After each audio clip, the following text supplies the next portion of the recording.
You see, something's going to happen. What? What's going to happen?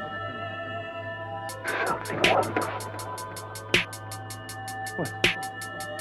I understand how you feel. You see, it's all very clear to me now. Welcome to the Occult Rejects.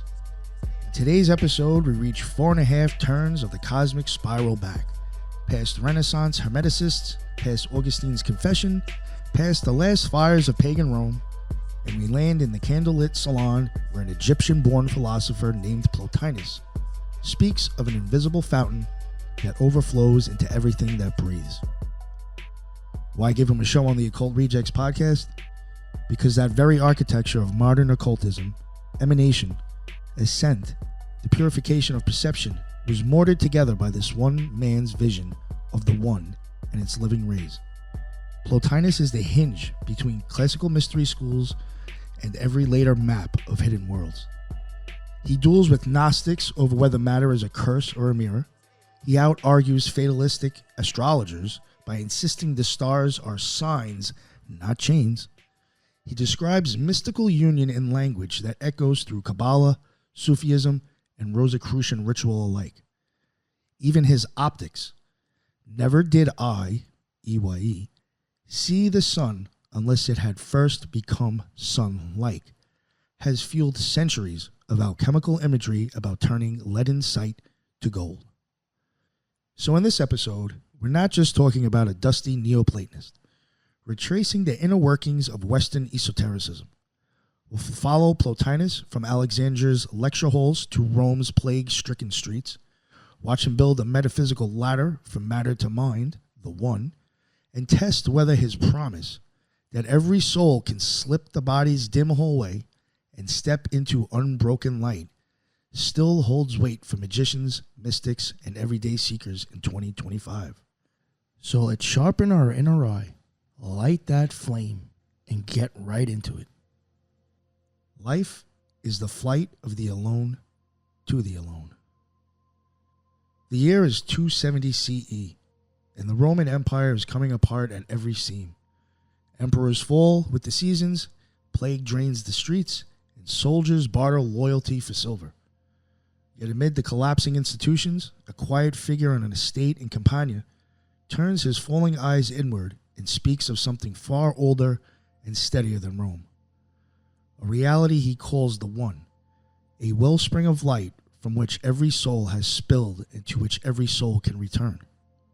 Today, we retrace Plotinus's extraordinary passage from an obscure Egyptian birthplace through the lecture halls of Alexandria, across a failed Persian campaign, and into the chambers of Rome, where senators, mystics, and widows gathered to watch a man who, witnesses swear, slipped across the frontier of consciousness itself.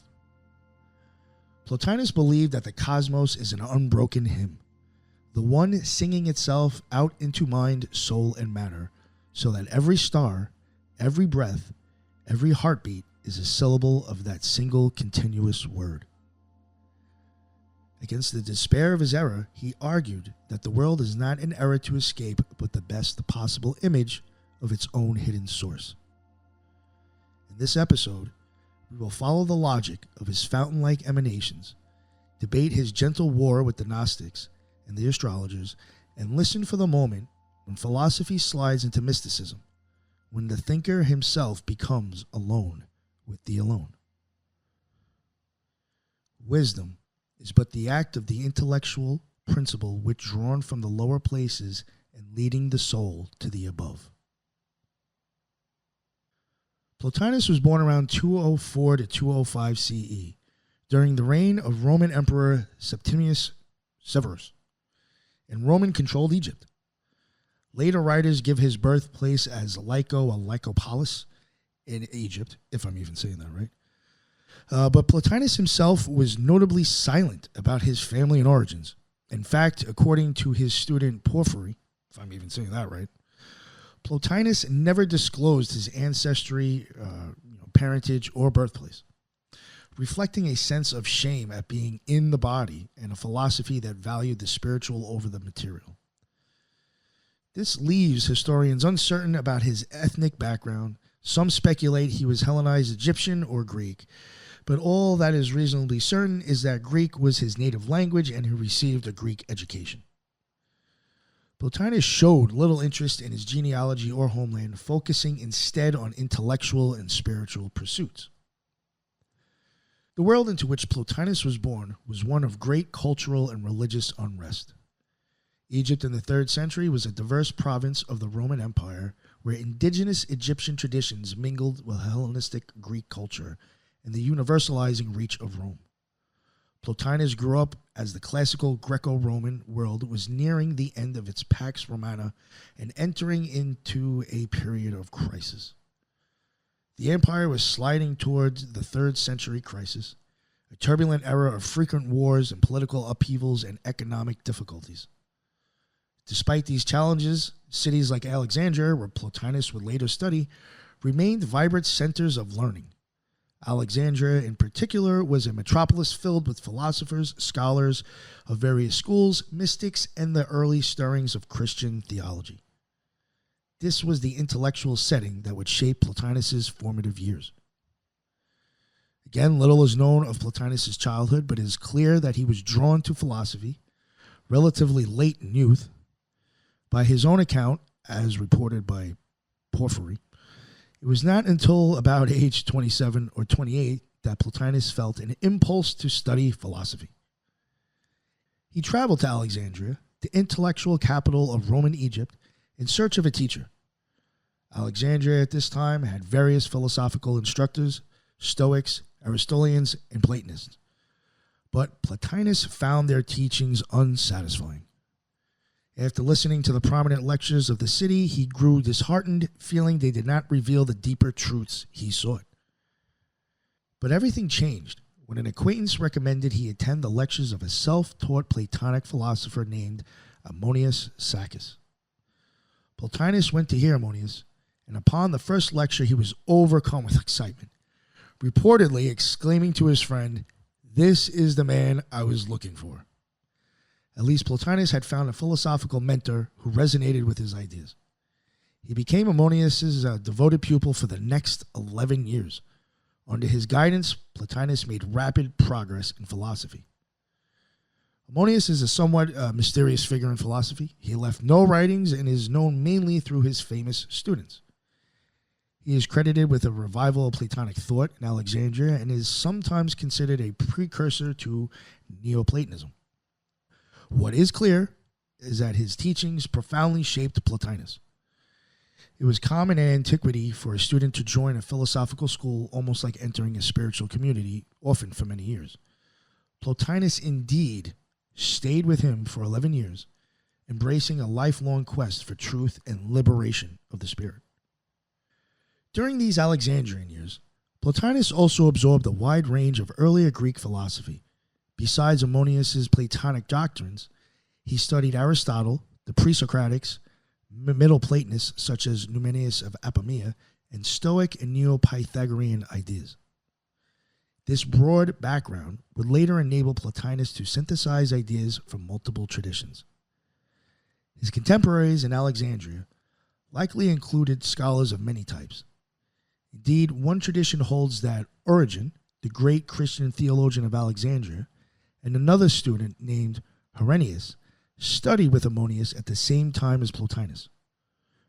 According to Porphyry, the three students, Plotinus, Origen, and Henosis, agreed to keep Ammonius's teachings secret, but that pact was later broken by others when they began publishing doctrines that may have stemmed from Ammonius.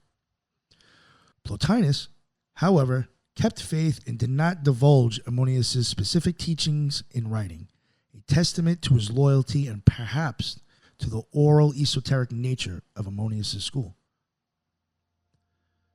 Therefore, we must ascend again toward the good, the desire of every soul.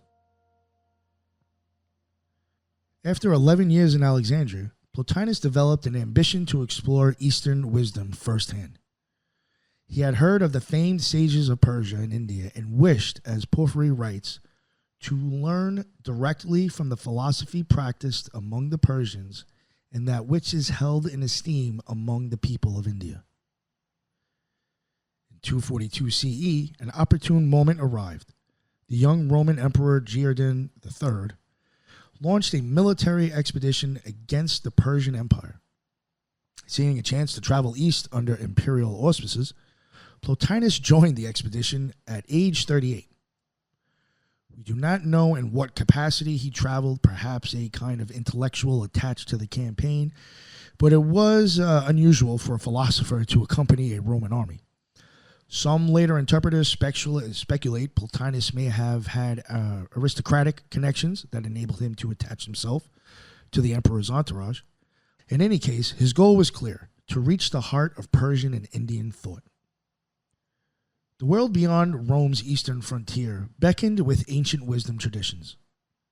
However, Plotinus's eastern journey went awry almost as soon as it began. Emperor Gordian's campaign ended in a disaster.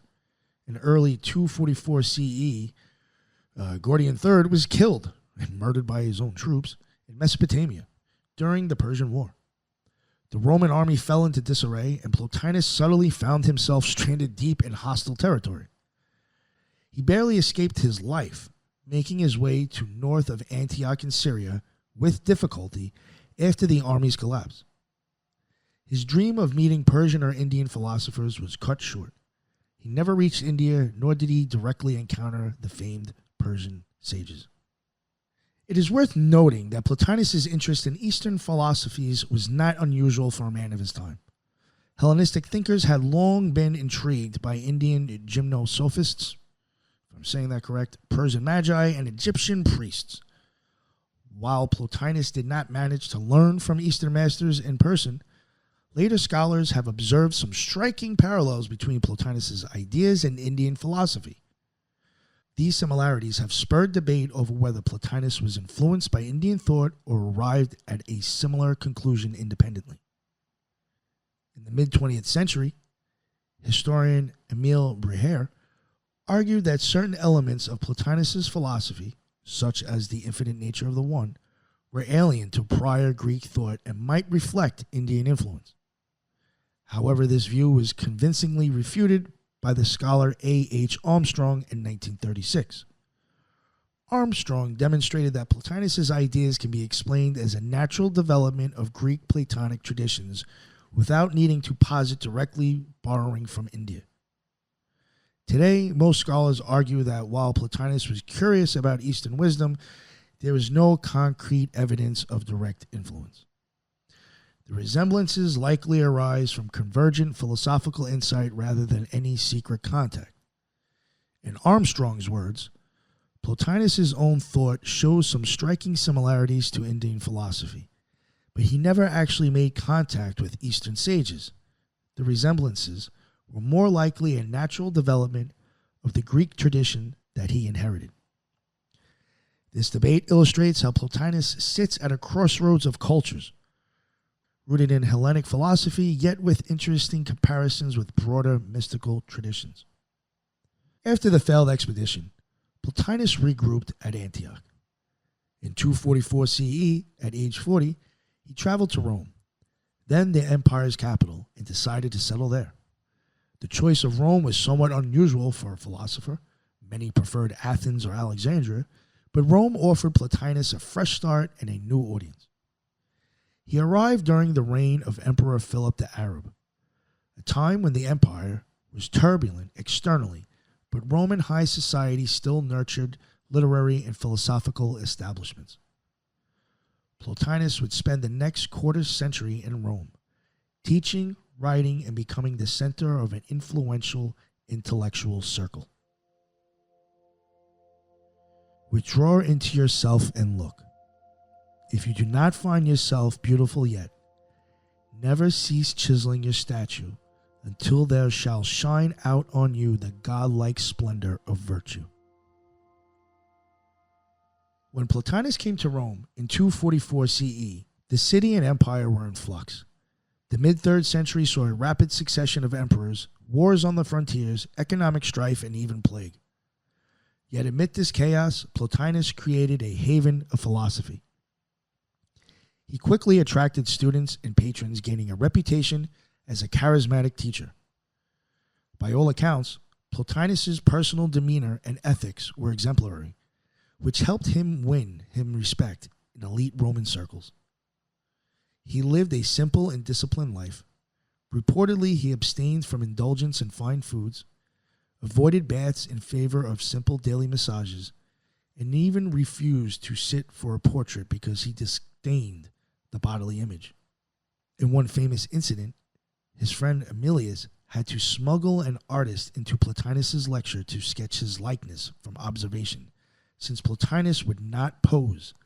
The resulting portrait, done without the philosopher's knowledge, was the only one of him. Plotinus's aesthetic attitude and distrust of the body were in line with Platonist thought that the material world is a poor shadow of higher reality. He seemed, as Porphyry said, ashamed of being in a body. Despite his private lifestyle, Plotinus was deeply engaged in society through his teaching. In Rome, he formed a circle of students and friends that included some of the city's intellectual and political elite. Amongst his closest disciples were Porphyry of Tyre, who would become his biographer. We had Aemilius Gentilanus from Tuscany, who reportedly wrote down many of Plotinus's discussions, the senator Castricius Firmus, and Eustochius of Alexandria, a physician who attended Plotinus till his death. Other notable associates include Zethos, an Arab aristocrat who left Plotinus property in Campania, Zodicus, a literary critic and poet. We have Paulinus, a doctor from Scythopolis, and Serapion of Alexandria. Remarkably, women were also counted among Plotinus' students, which was somewhat exceptional for the era. A wealthy Roman woman, Gemina, hosted Plotinus in her house for years, and her daughter, also named Gemina, studied with him, as did a woman named Amphilia, the wife of the philosopher Iamblichus' brother. This diverse group indicates Plotinus' broad appeal. He was able to inspire senators, scholars, and women of high status with his philosophy. Plotinus' daily activity revolved around informal lectures and discussions, where his biographer, Porphyry, calls conferences or meetings. He did not establish a formal school with institutional structure like Plato's Academy, but rather a salon-like gathering of eager learners. According to Porphyry, Plotinus' teaching style was conversational and unforced. His lectures had the air of conversation, and he welcomed questions and objections. During sessions, he might have passages from earlier philosophers read aloud, Atticus, Numanus, Aristotle's work, Stoic writings, etc., as a springboard for discussion. But he was no mere commentator. Porphyry emphasizes that Plotinus followed his own path rather than tradition, using Ammonius's method of inquiry but thinking for himself. Observers noted that when Plotinus spoke intently, his intellect visibly illuminated his face. He radiated, sometimes even sweating slightly from the fervor of thought. He was always gracious yet formidable in debate. Porphyry relates how for 3 days he prepped Plotinus with questions about how soul connects to body, and Plotinus patiently answered until even an impatient visitor had to concede the value of resolving those difficulties before moving on. Around 254 CE, a decade after settling in Rome, Plotinus began to write essays to capture the fruits of these philosophical discussions. Initially, he had written nothing, preferring oral teachings. But as his circle grew and new questions arose, Plotinus started composing treatises as reminders for those in the circle. These writings were often prompted by debates or problems posed during the meetings. Porphyry notes that Plotinus's treatises echo the manner of analysis from his classroom, and that their purpose was to record the insights reached in discussion. Plotinus, however, was not a polished writer. He wrote rapidly in a single draft with little concern for stylistic niceties or even correct spelling. His handwriting was reportedly terrible, and he frequently omitted words, separations, and punctuations. Because of his poor eyesight, he did not revise his manuscripts much. He also disliked revisiting or editing his work. Thus, many treatises remained somewhat rough. This placed a heavy burden on his students, especially Porphyry, to later edit and arrange the writings into a coherent collection. In Rome, Plotinus became more than just a private teacher. He was respected in wider society and even at the imperial court. The emperor, Gallienus, and his wife, Salonina, held Plotinus in esteem, calling him philosopher and honoring him with their presence. By this imperial favor, Plotinus once attempted a grand practical project. He petitioned to rebuild a ruined city in Campania as a utopian community for philosophers. This abandoned settlement, which Plotinus referred to as the City of Philosophers, was to be refounded and governed according to the laws outlined in Plato's laws. Plotinus requested that the emperor designate the territory for the community, which he proposed to name Platonopolis. He and his associates would live there, embodying Plato's ideal society under wise philosophical rule. Gallienus and Salonina were initially receptive and would have granted the request, Porphyry says, without more ado. But interference at court, jealousy, or political obstacles ruined the plan. Thus, the dream of Platonopolis died, showing the limits of even an esteemed philosopher's influence in a volatile imperial system. Within Plotinus' household in Rome lived a noble widow named Chione and her children, which led to anecdotes of Plotinus' almost uncanny insight. When Chione's valuable necklace was stolen by a servant, Plotinus gathered all the servants, scrutinized them closely, and pointed out one man, declaring, "This man is the thief." Under pressure, the man eventually confessed and returned the necklace. On another occasion, Plotinus accurately foretold futures of Chione's children. For example, predicting that a boy named Polmon would be amorous and short-lived, which proved true. These stories circulated as evidence of the philosopher's almost extraordinary intuition, or perhaps the favor of his personal daemon, or guardian spirit. Indeed, one famous incident involved Plotinus' guardian spirit. A certain Egyptian priest visiting Rome offered to invoke Plotinus' protective daemon to visible appearance. Intrigued, Plotinus agreed. The ritual was performed in the Temple of Isis, which was chosen by the priest as a spiritually pure location in Rome. When the priest conjured the spirit, a divine being appeared, not a lowly spirit or demon, but a god.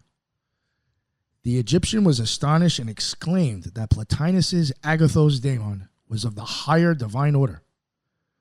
Unfortunately, the manifestation abruptly ended when the priest's assistant foolishly strangled the sacrificial birds, either out of jealousy or panic, disrupting the rite. Nonetheless, this result implied that Plotinus' soul was under the guidance of a higher divinity and not a mere intermediary spirit. Porphyry remarks that this revelation inspired Plotinus to write a treatise on our tutelary spirit, analyzing the nature of different guardian spirits and why they differ in rank for different individuals. It also goes along with Plotinus' own lofty self-conception. When his student Emilius invited him to participate in certain religious observances of the moon, Plotinus refused, reportedly saying, "It is for those beings to come to me, not for me to go to them." In other words, he felt the higher powers should seek the philosopher rather than the philosopher seeking them. This remarkable statement, which even his followers found mystifying, underscores Plotinus' confident sense of communion with the divine realm. During these Roman years, Plotinus' reputation spread beyond his immediate circle. He corresponded with renowned thinkers such as Cassius Longinus, a scholar in Athens who admired Plotinus' writings.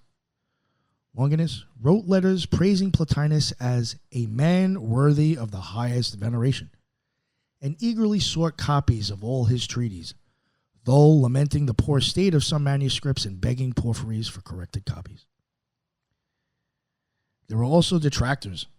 Some jealous philosophers in Greece accused Plotinus of merely plagiarizing the ideas of Numenius. One of Plotinus's devoted students, Emilius, answered this charge in a tract titled The Difference Between the Doctrines of Plotinus and Numenius, arguing point by point that Plotinus's system was original and not an uncredited copy. This debate over originality shows that Plotinus's teachings were making enough waves to prompt comparisons with established philosophers. Plotinus himself was above the fray.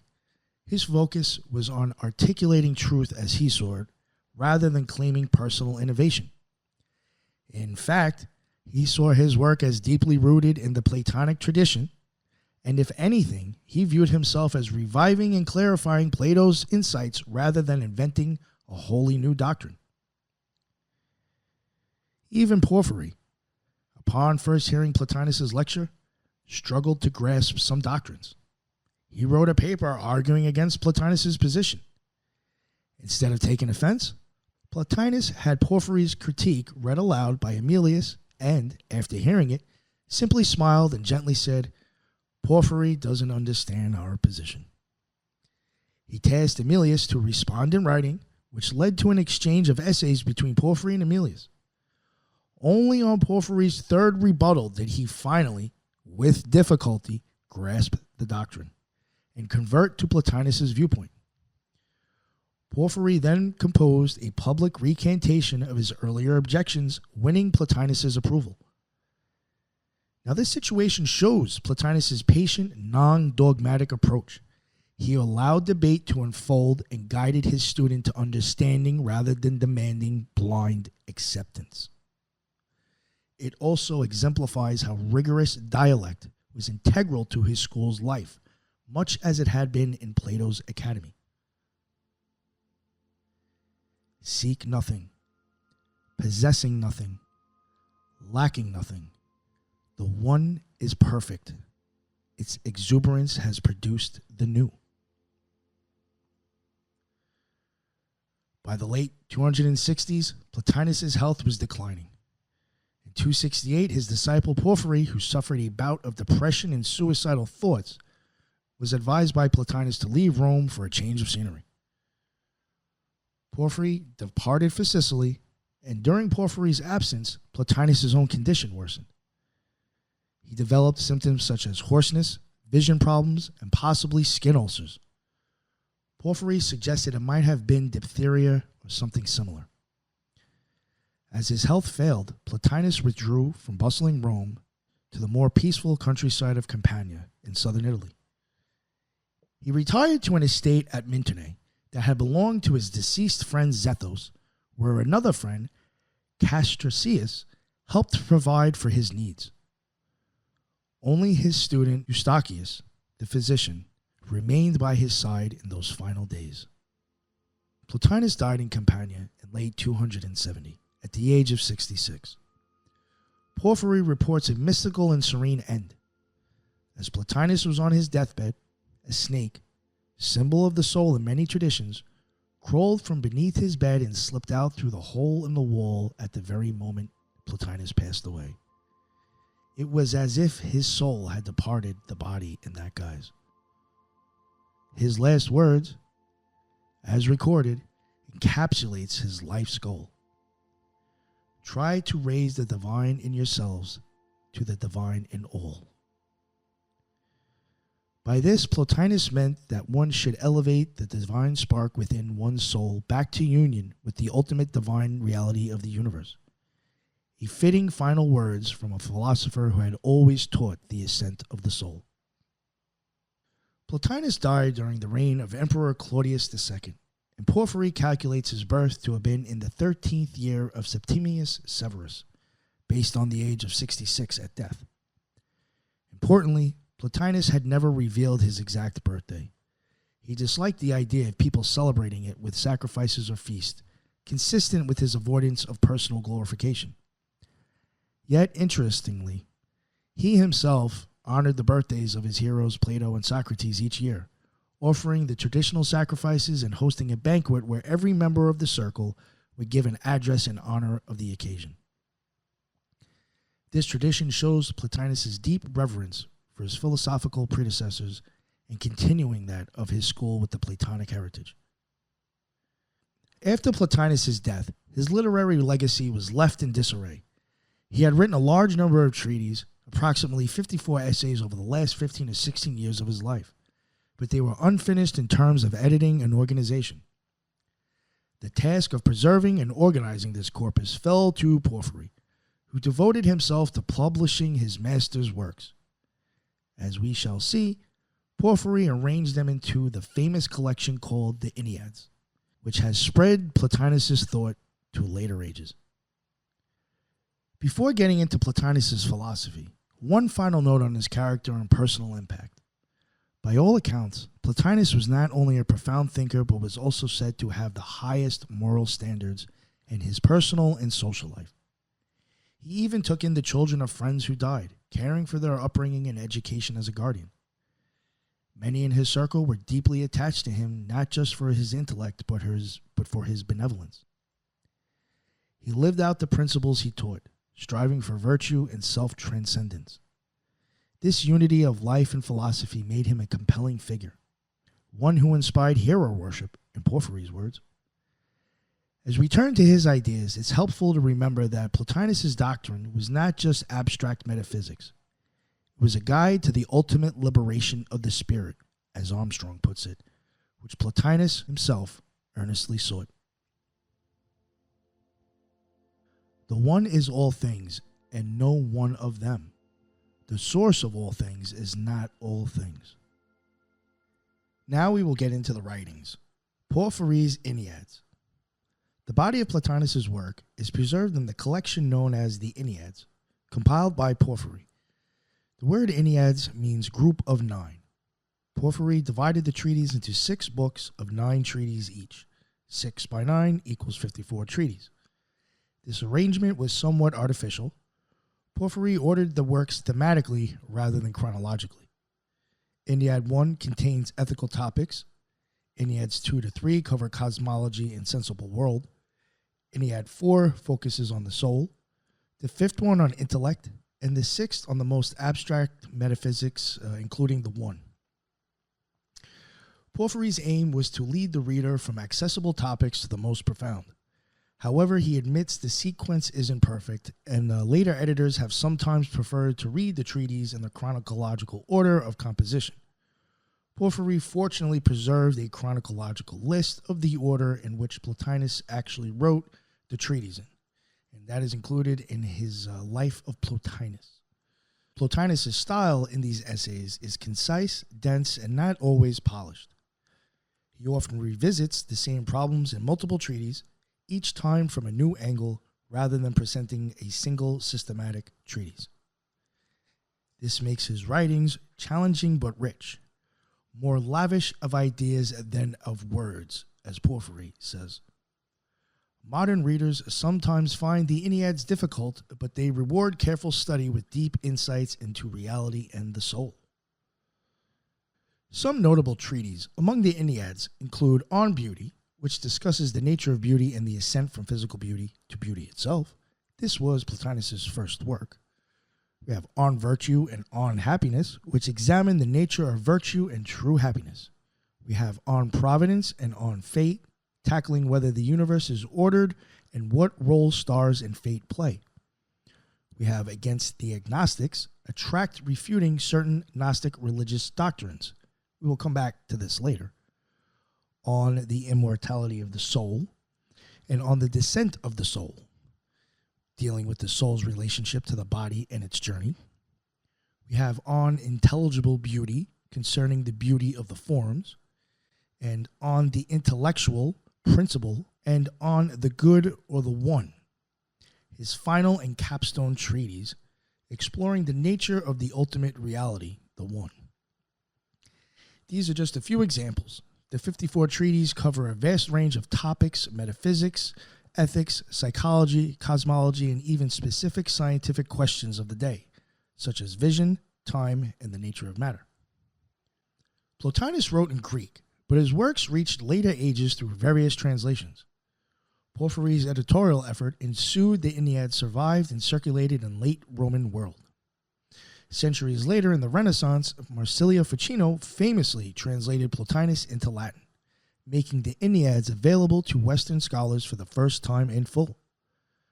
Ficino considered this labor second only to his translation of Plato and saw Plotinus as a key to reviving Platonism.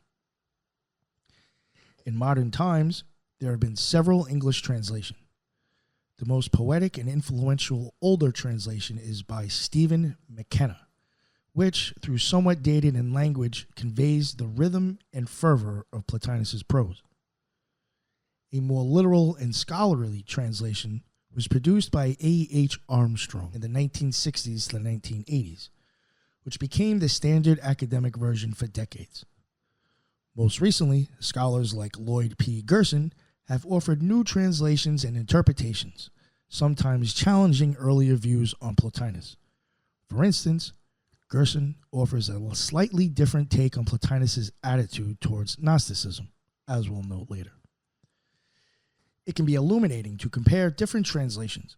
For example, McKenna renders Plotinus's final speech as, "Give back the divine in yourselves to the divine in all," whereas a more modern phrasing is, "Bring back the God in yourselves to the God in all."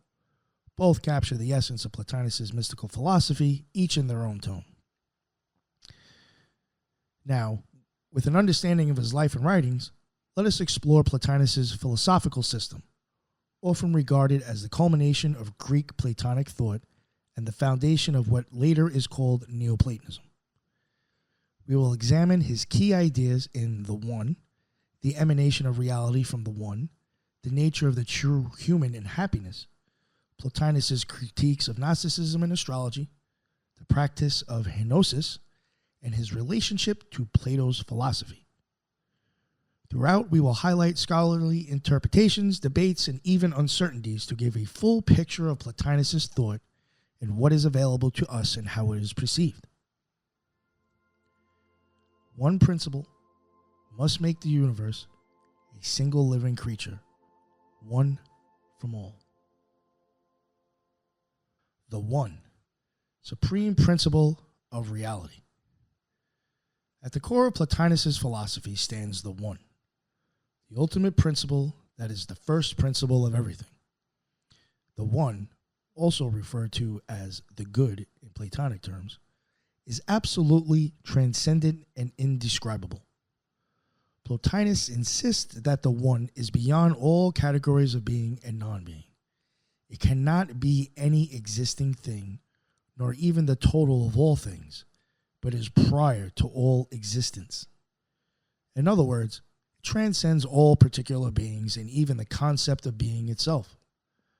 This echoes Plato's idea of the form of the good, which is beyond being in dignity and power. Plotinus firmly identifies the One with the good and also with the source of all beauty. In Enneads 6, he argues that the good is the ultimate simplicity and perfection which every soul seeks. Why must there be such a One? Plotinus arrives at the One by pushing the question of cause and explanation to the highest level. If we look at the world, everything has a source or principle. The chain of causation or dependency cannot go on to infinity without grounding. There must be a first cause that itself depends on nothing prior.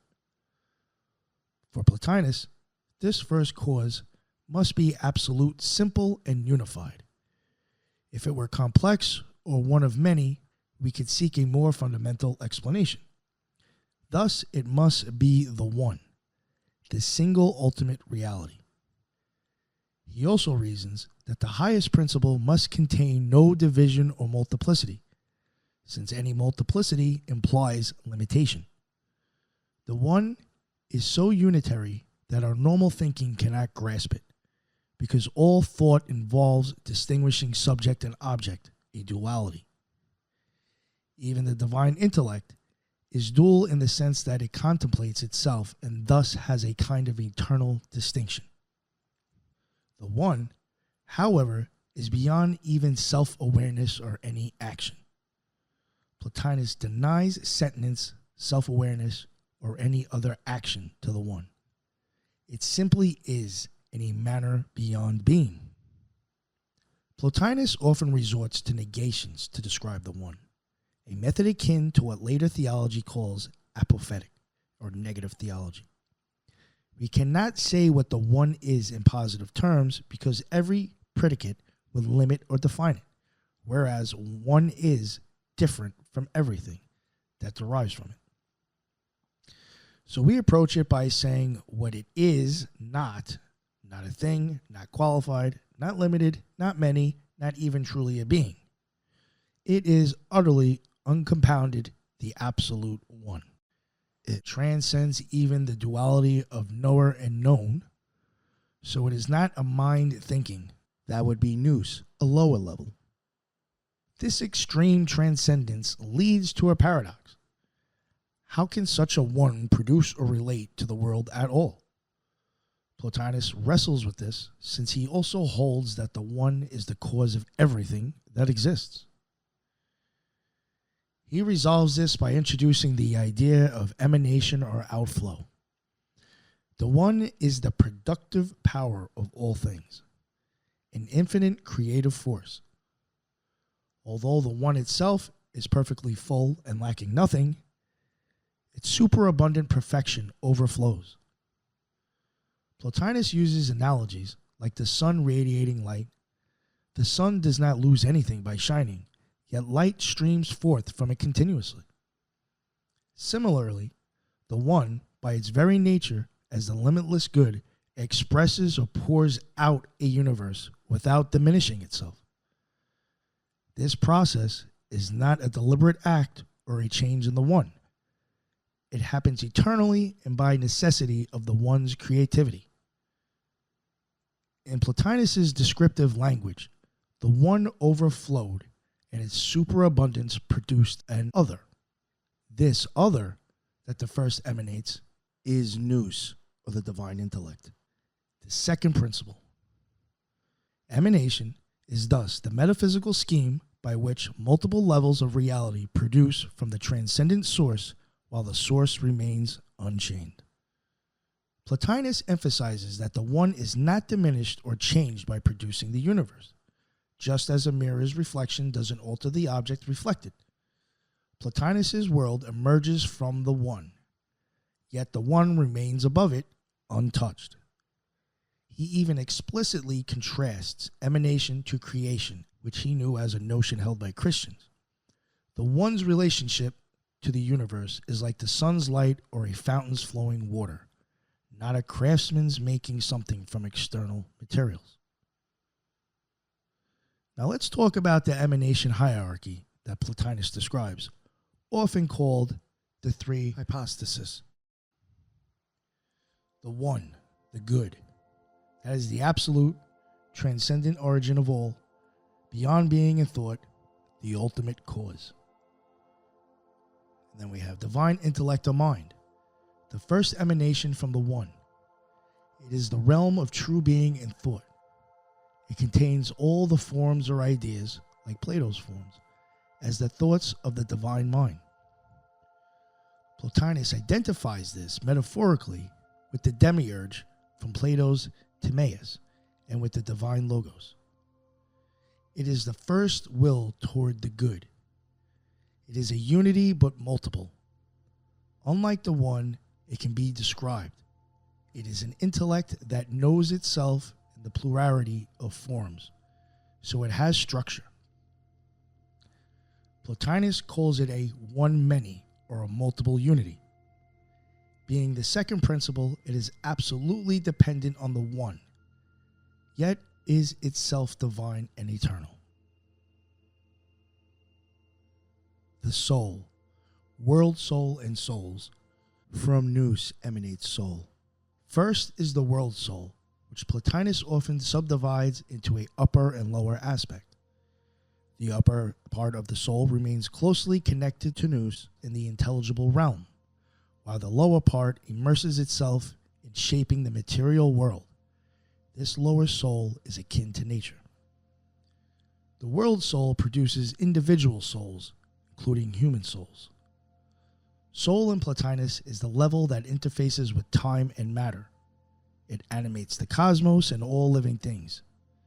Yet soul is still double. 1 foot in eternity through its higher aspect, and 1 in time through its governance of the material world.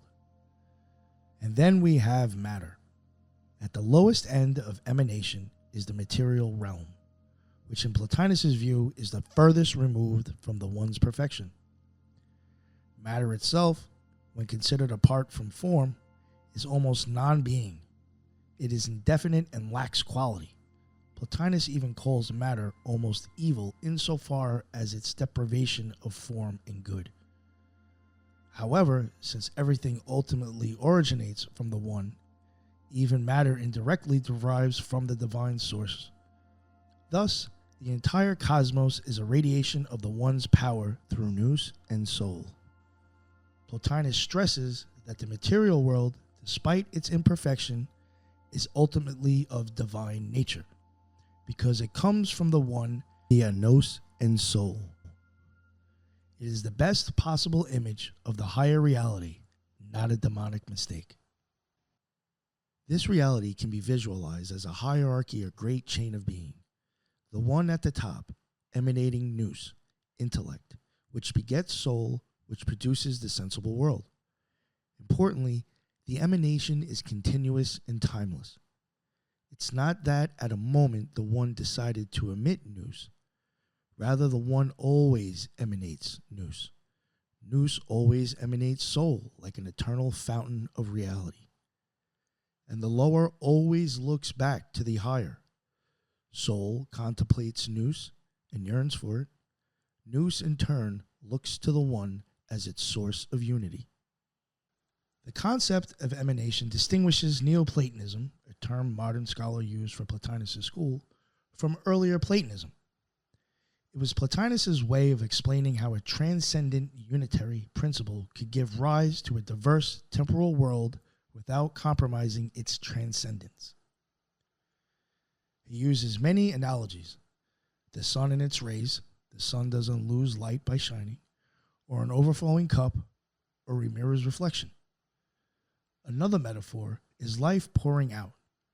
Just as a plant overflowing with life may put out new shoots, the one's perfection overflows into nous.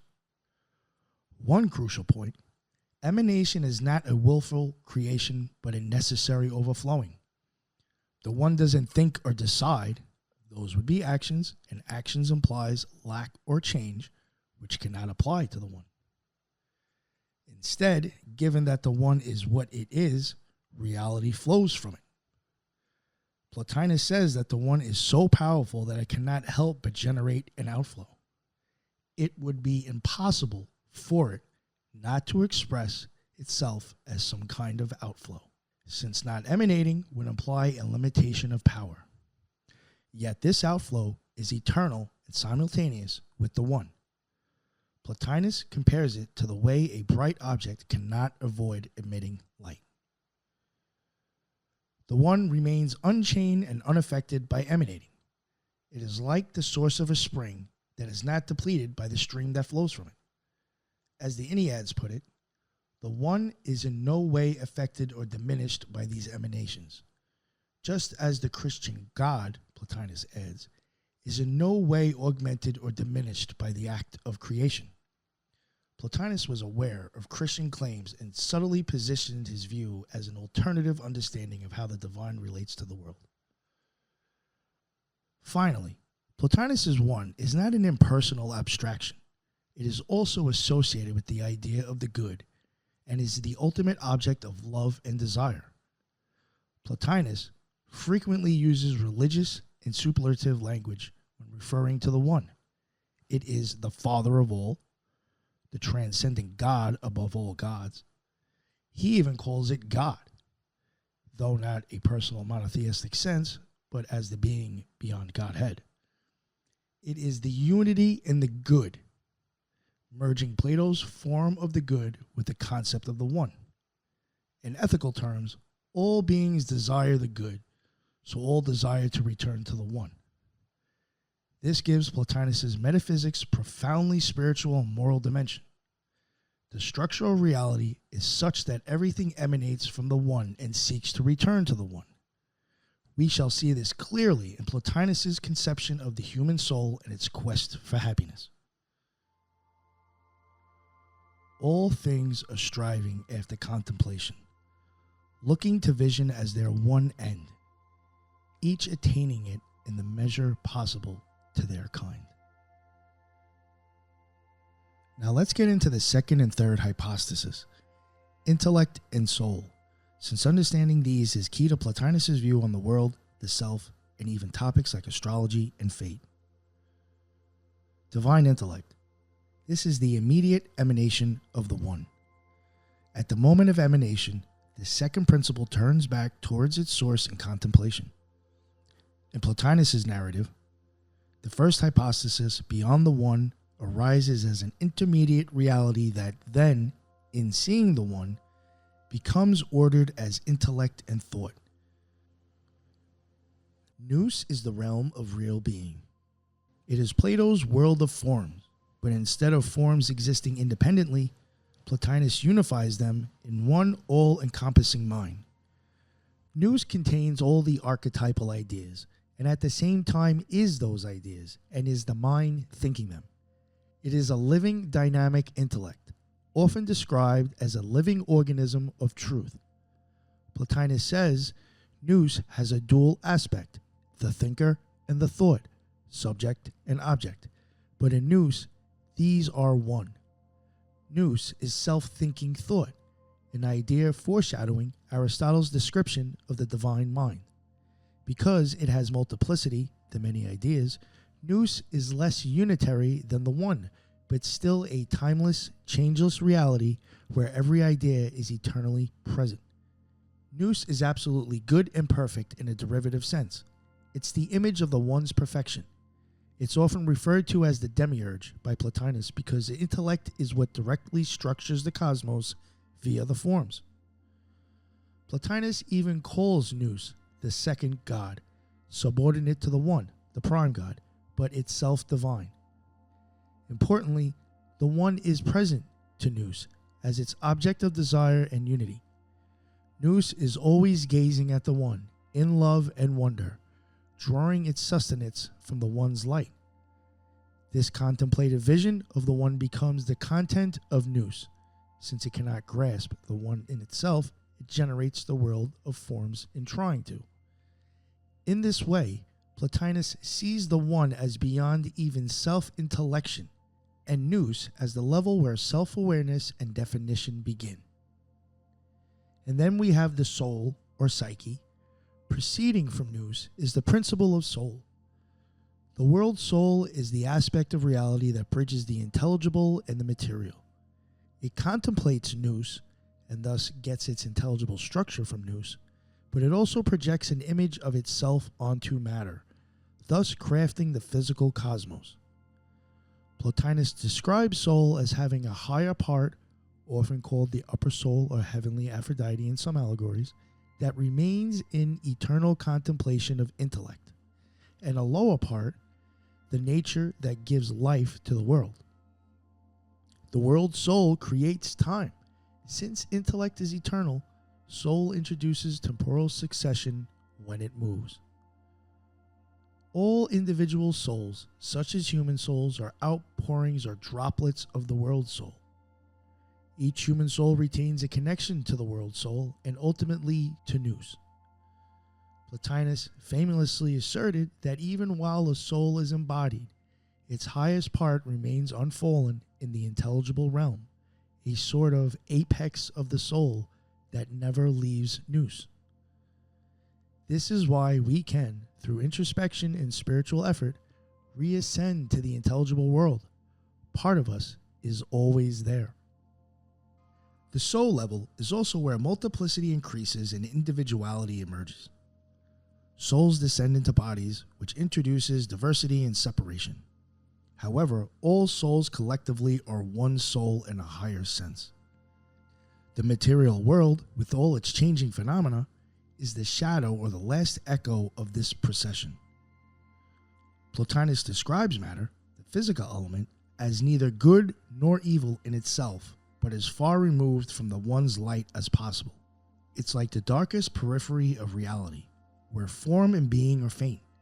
Yet, since the one's light filters even down here, the cosmos as a whole is good and beautiful. In Plotinus's view, the most perfect possible image of the intelligible world.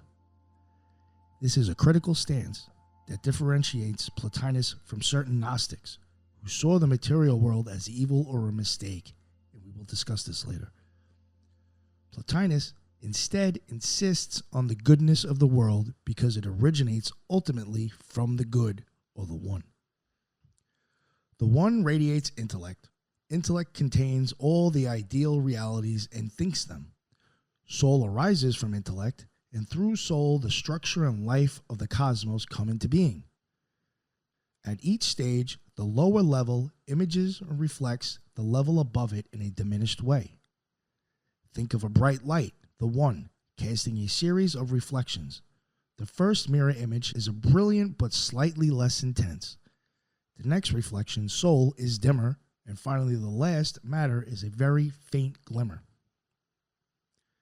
Despite the diminishing, each lower level depends on the continuous presence of the higher. If the one withdrew, everything would vanish, just as turning off the sun would end all reflections.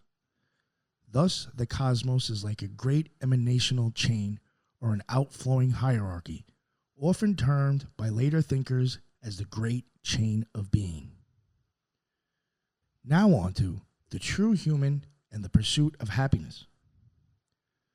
Plotinus's ethics and psychology are rooted in the idea that the true self of a human is not their body or even their empirical personality, but the higher soul that is akin to nous.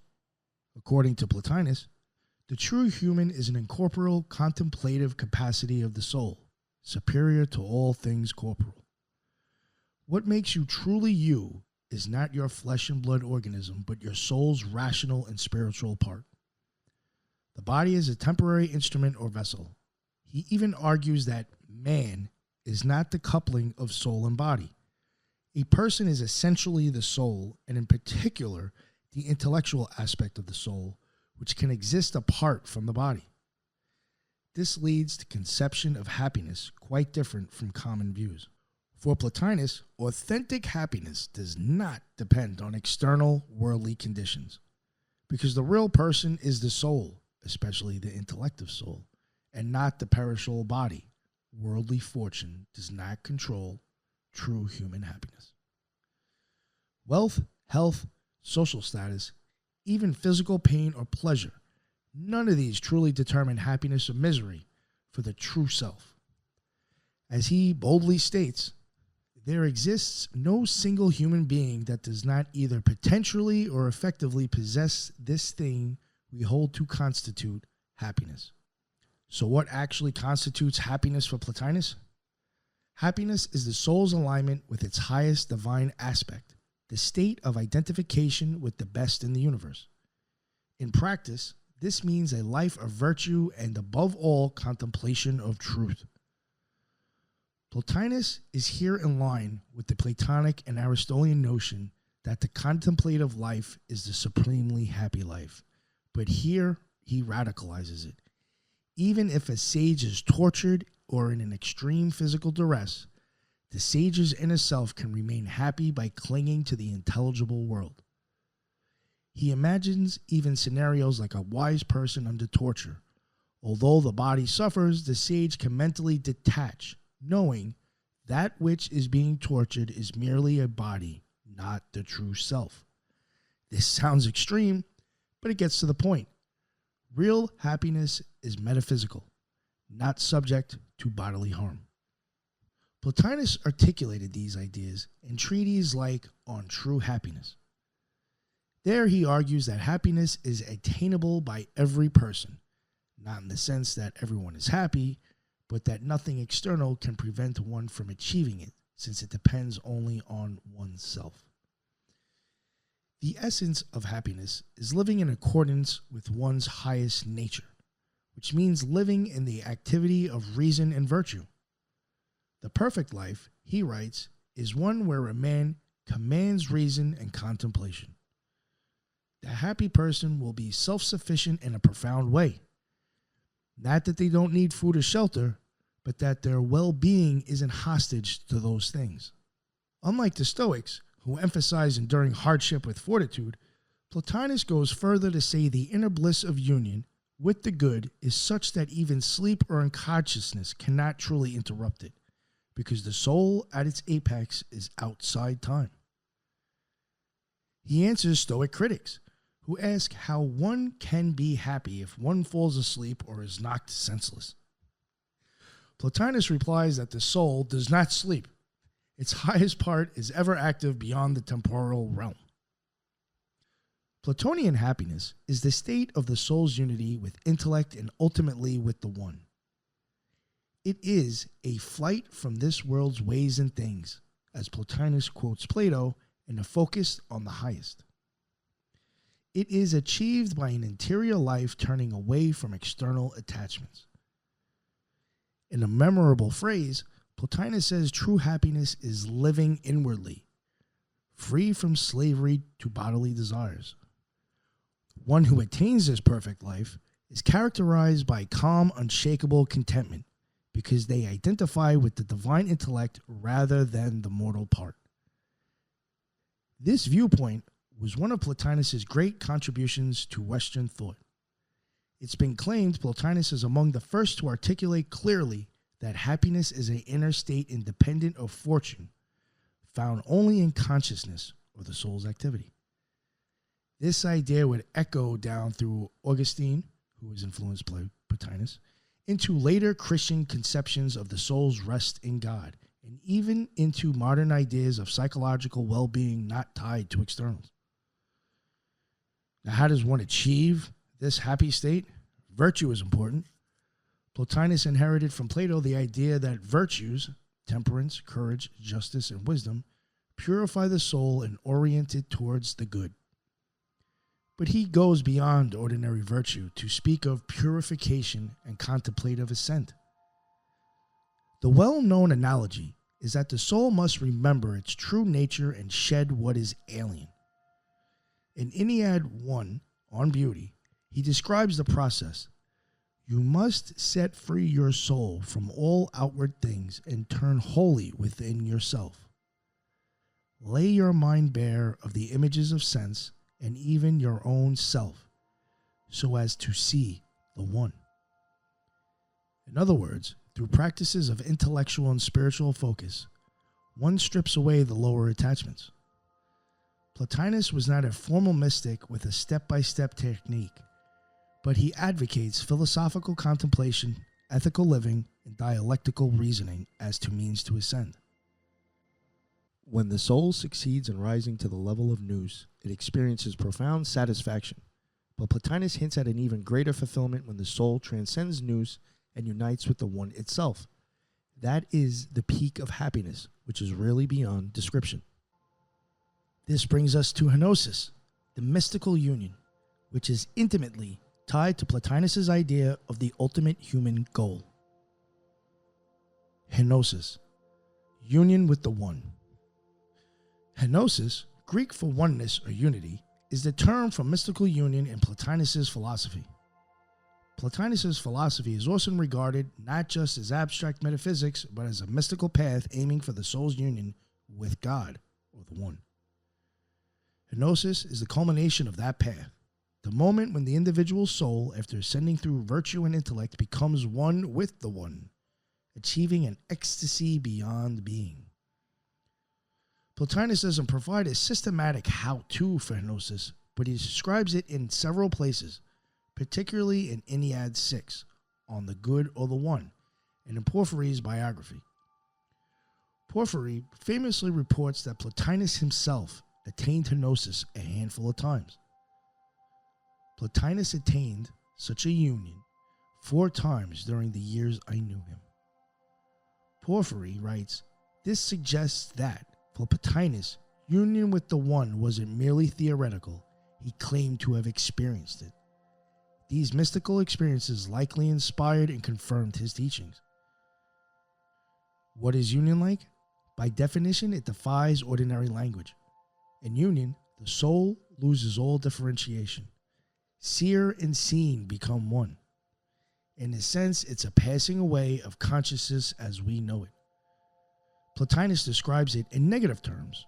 There is no perception, no thought, no duality. Yet a supreme awareness, or rather being, remains, which is blissful and filled with the one's presence. One becomes, in Plotinus's phrase, alone with the alone, a phrase later echoed by Sufis and others. In Enneads 6, he tries to convey it. When one approaches the one, if he remembers who he became when he emerged with the one, he will bear its image in himself. He was one with no diversity in self, no passion, no desire for another once the ascent was accomplished. Before the one, the soul must drop even the intellectual forms. One must forget even oneself. In that moment, there is profound unity that is the ultimate goal of life. Henosis is a transient experience in this life, as indicated.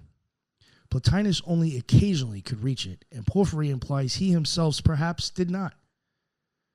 But it is the telos, or the end, for which our souls exist, to rejoin the source. In death, Plotinus believed a purified soul would permanently dwell in the intelligible realm and perhaps even be in the presence of the one, though strictly permanent union is tricky to speak of. Union is beyond time, so it's not a duration.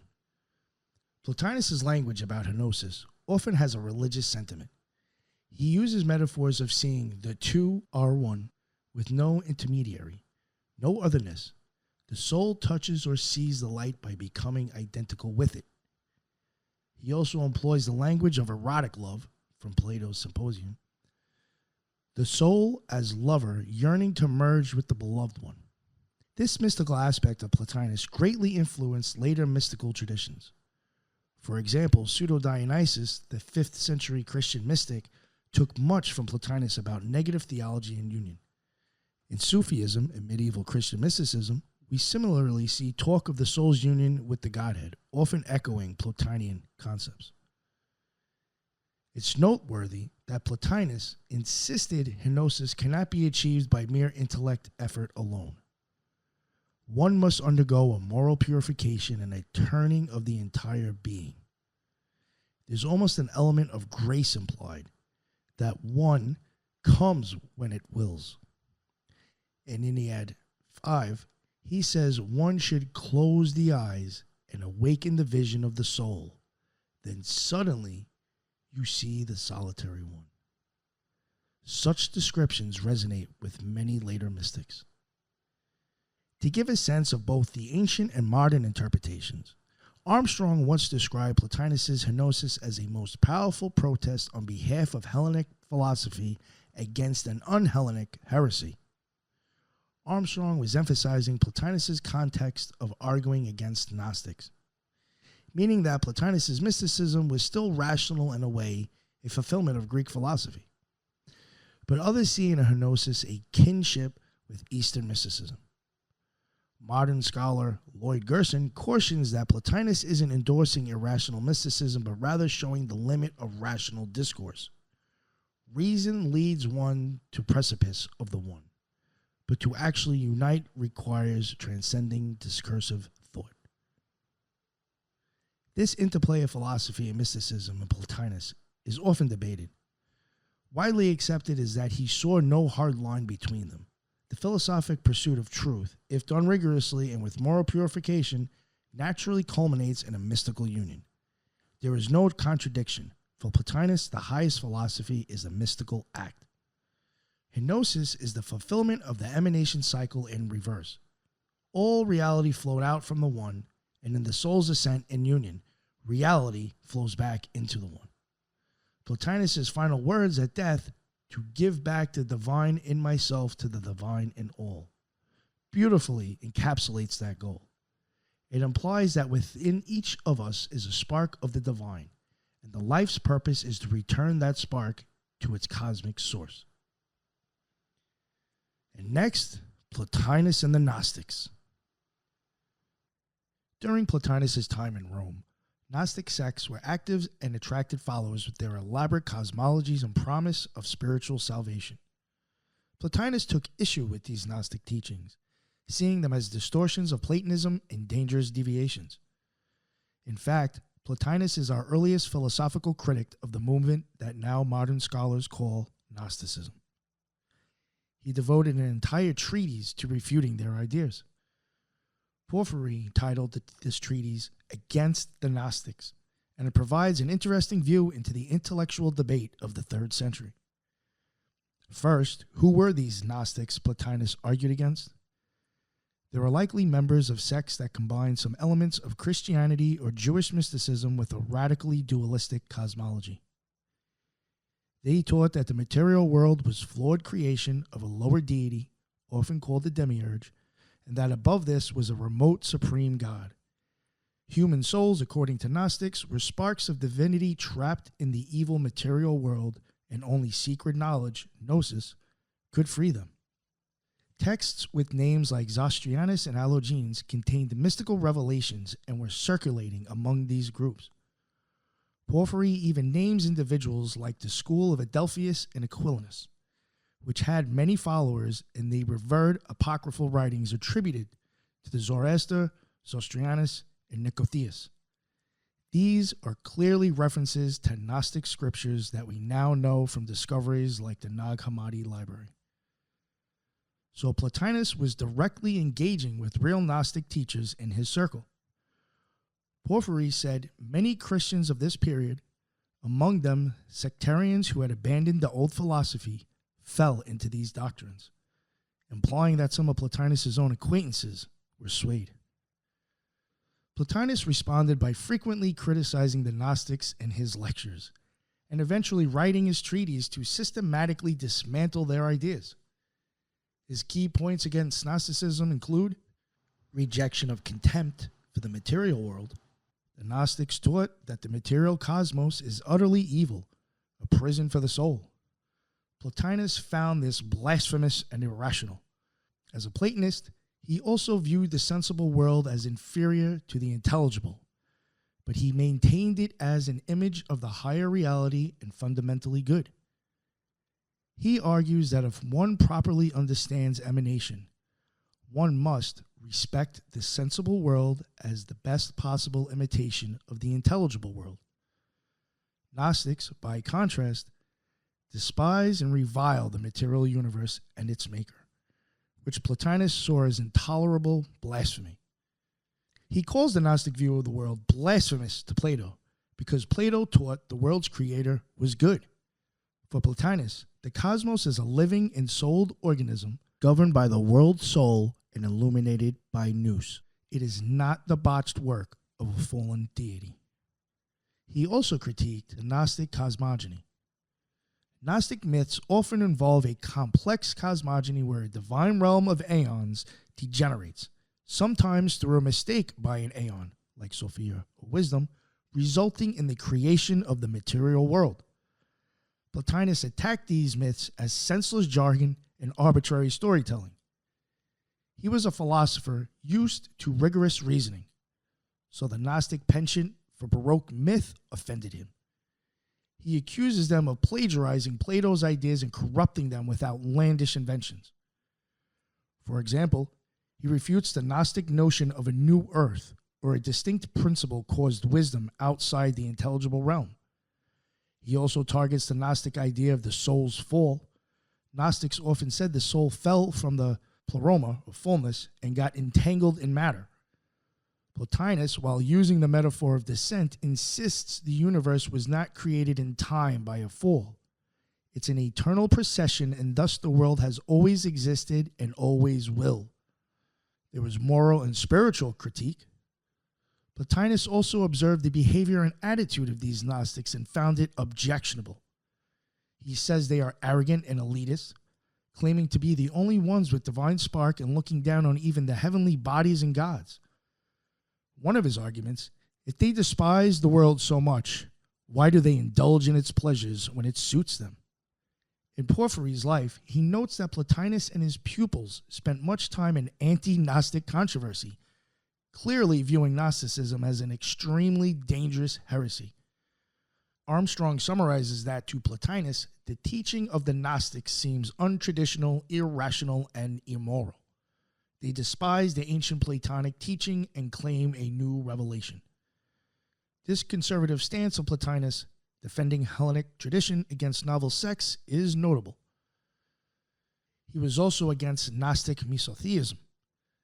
Some Gnostics portrayed the creator as ignorant or malevolent.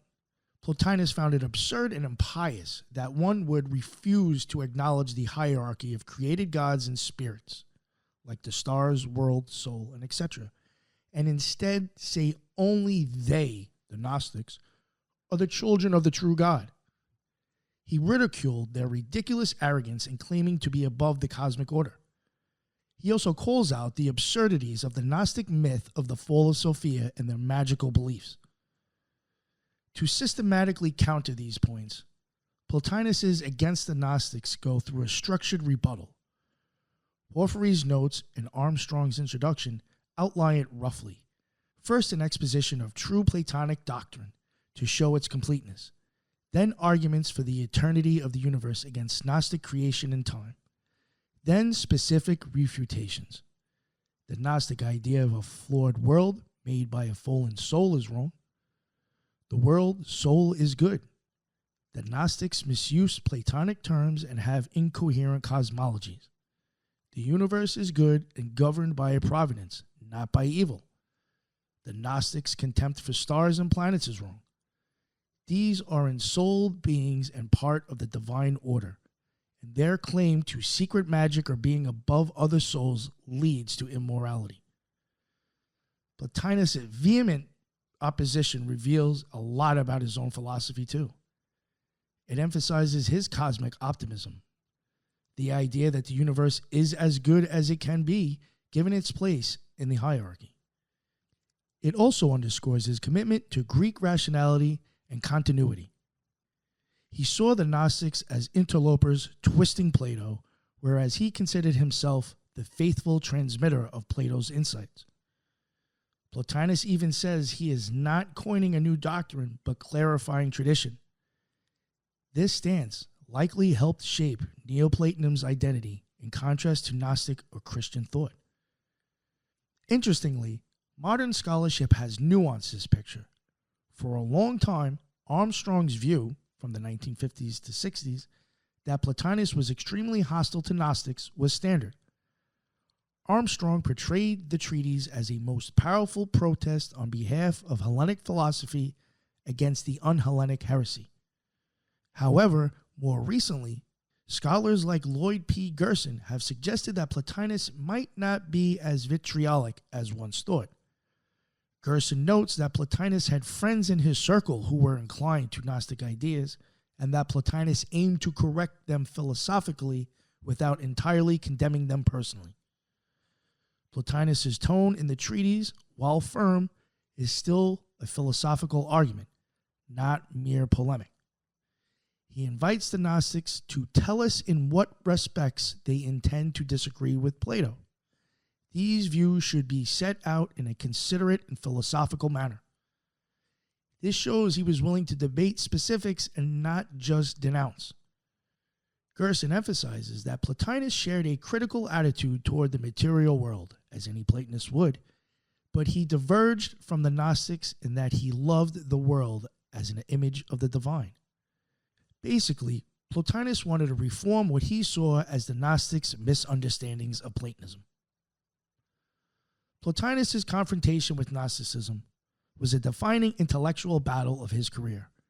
It reinforced his own doctrines, the eternity of the universe, the goodness of the world, soul, and the stars, the insistence on clear philosophical reasoning over wild myth, and the view of salvation through philosophical purification and contemplation rather than through belonging to an elect with secret knowledge.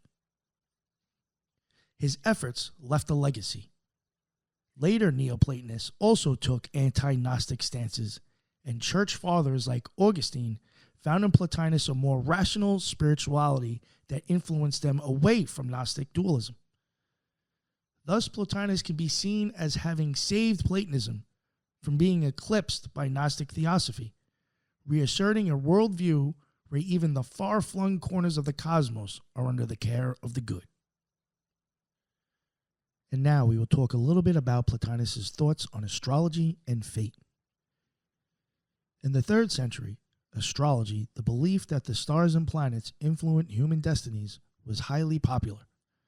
Plotinus, however, was wary of any doctrine that undermined the rational order or human moral responsibility. In a late essay titled Are the Stars Causes?, Plotinus addresses the notion of casual astrology head-on. Plotinus' stance can be summarized as, the stars may be signs or indicators, but not causes of our fate. He reasons that attributing direct causal power over human affairs to the position of the stars and planets would introduce an irrational, mechanistic fate into the cosmos that conflicts with the providence of the divine and with our free will. He asks if a specific star's configuration dooms someone's to vice or misery, where is the justice or reason in that? It would make the universe irrational and morally incoherent. In Are the Stars Causes?, Plotinus argues several points. The cosmos is a living being with a soul that orders everything providentially. The heavenly bodies, stars and planets, themselves are ensouled beings, splendid, eternal, and part of the divine order. They move in their courses not to micromanage our lives, but as a part of the harmony of the all. If astrologers say the stars cause events or personal traits, this implies a weird scenario. Either the star souls are deliberately manipulating us, which would make them malicious or petty, unthinkable for divine beings, or the matter of the stars somehow emanates forces that override our reason, which would mean matter is controlling spirit, also absurd in Plotinus' hierarchy. Plotinus concedes that the correlation between celestial cycles and earthly events is not imaginary, patterns exist. But he interprets this as synchronicity within a unified organism, not as one causing the other. In other words, the stars may indicate future trends because all parts of the cosmos are interwoven and meeting, just as a person's flushed face may indicate a fever without causing it. He is willing to allow that astrologers can sometimes predict things by reading the letters in the sky, but he insists this does not mean the stars cause those things in a mechanistic sense. Plotinus thus navigates a middle ground. He is not completely dismissing astrology, since he accepts a kind of cosmic symbolism or signs concept. The stars, being divine lights, could be viewed as part of communication of the universe's order.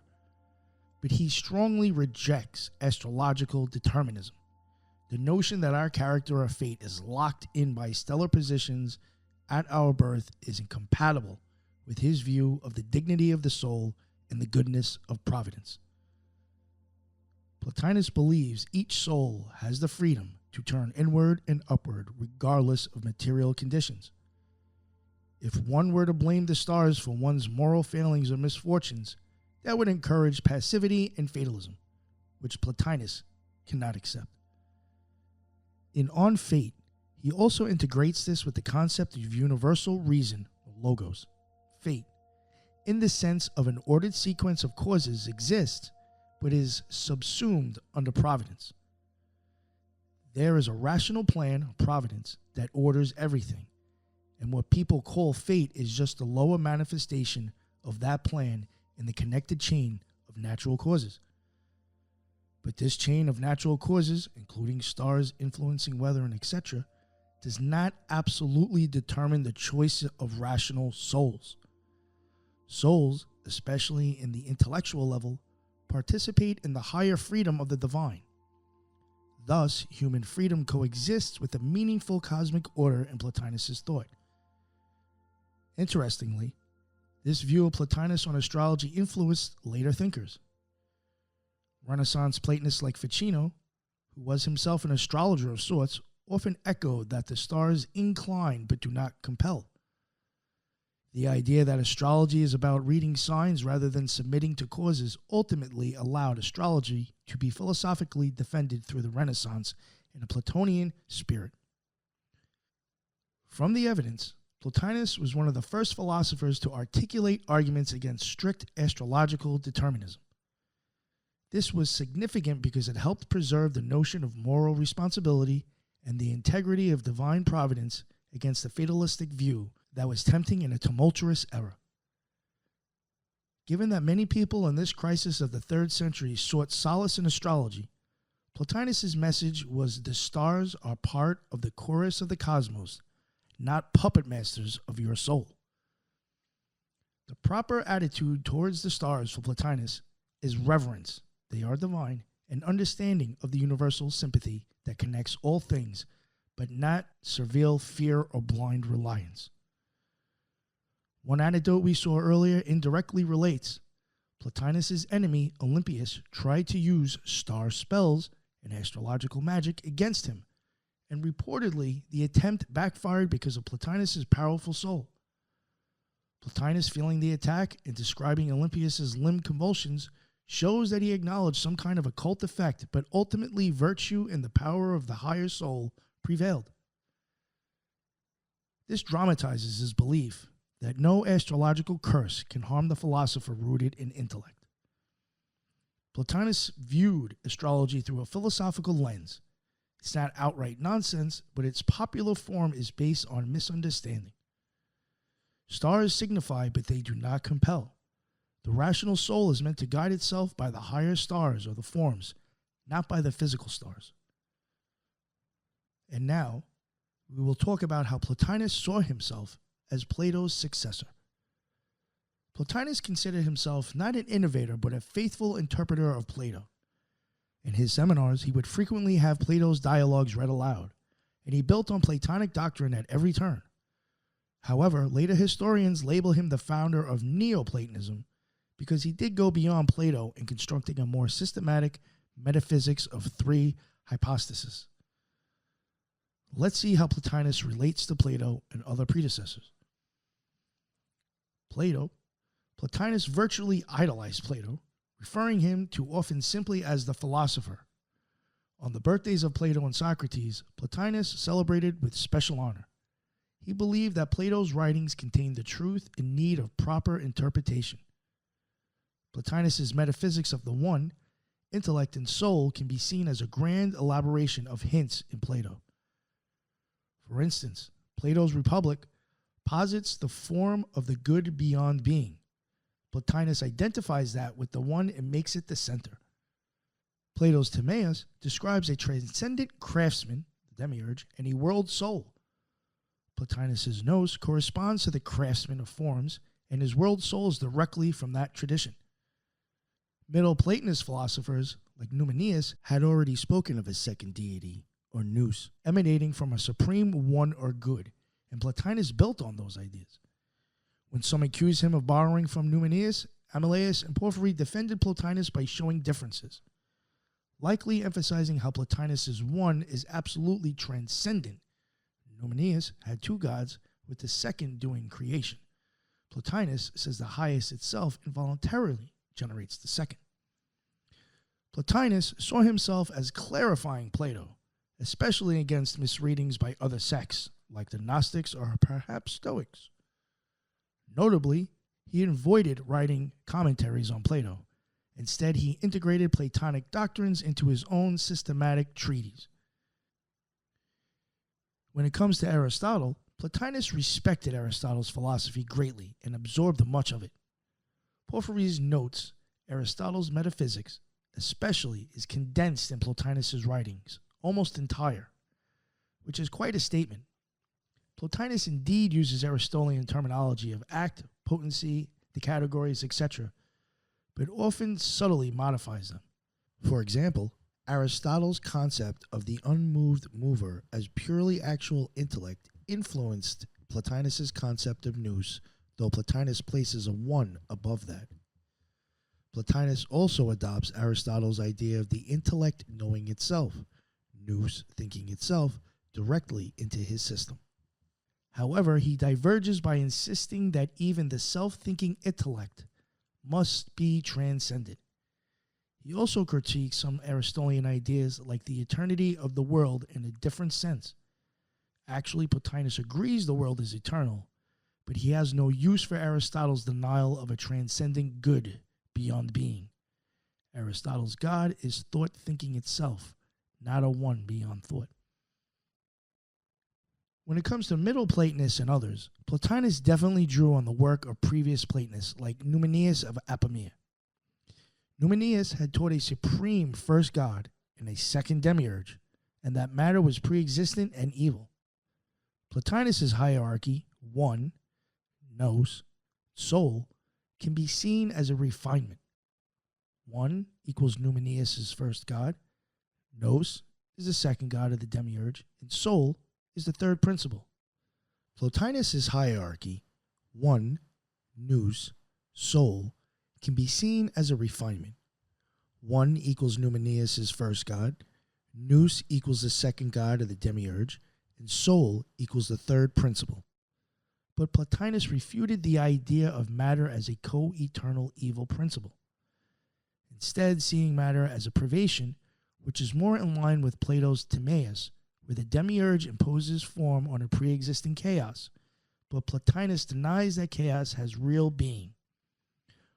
Porphyry's letter, addressing differences with Numenius, suggested Plotinus's originality. Presumably, Plotinus emphasized the continuity of all things, no absolute dualism, and the indwelling presence of the higher in the lower.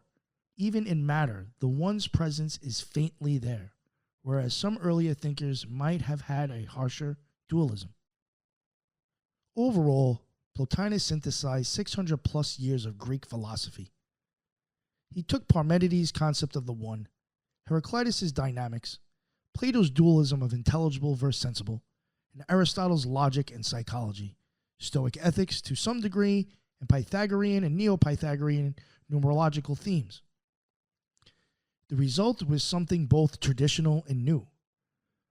Plotinus himself insisted it was the true interpretation of Plato. Later thinkers realized it was a new school, hence Neoplatonism. One debate in scholarship is whether calling Plotinus a Neoplatonist is fair or whether he's just a Platonist in the Platonic succession. The consensus is that Plotinus' system is a distinct development. For example, Plato didn't clearly articulate the one as separate from the good or a triadic emanation structure. Those are Plotinus' developments, influenced by centuries of intervening thought and perhaps non-Greek ideas. Another debate, how much did Plotinus incorporate mystery, religion, or Eastern concepts? Some like Briere earlier thought quite a bit, leaning on maybe Indian input as mentioned. Others like Armstrong showed good Greek pedigree for his ideas. What is widely accepted is that Plotinus' thought was original in form even if claimed to be old in content. He did not invent theorems, but he did invent a new synthesis in philosophy. He systematized a form of henoological metaphysics that became the standard for later Platonism.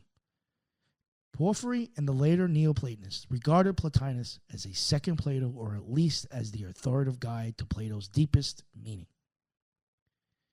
To any extent, he invented something tangible, not in the way an engineer would, but he did originate a philosophical writing that combined rigorous metaphysics with mystical insight so seamlessly.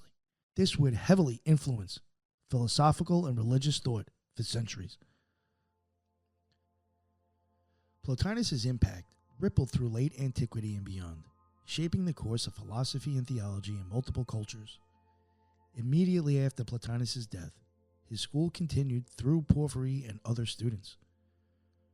Porphyry not only edited the Enneads, but also wrote introductions and commentaries. Another student, Emilius, took Plotinus' teachings to Syria.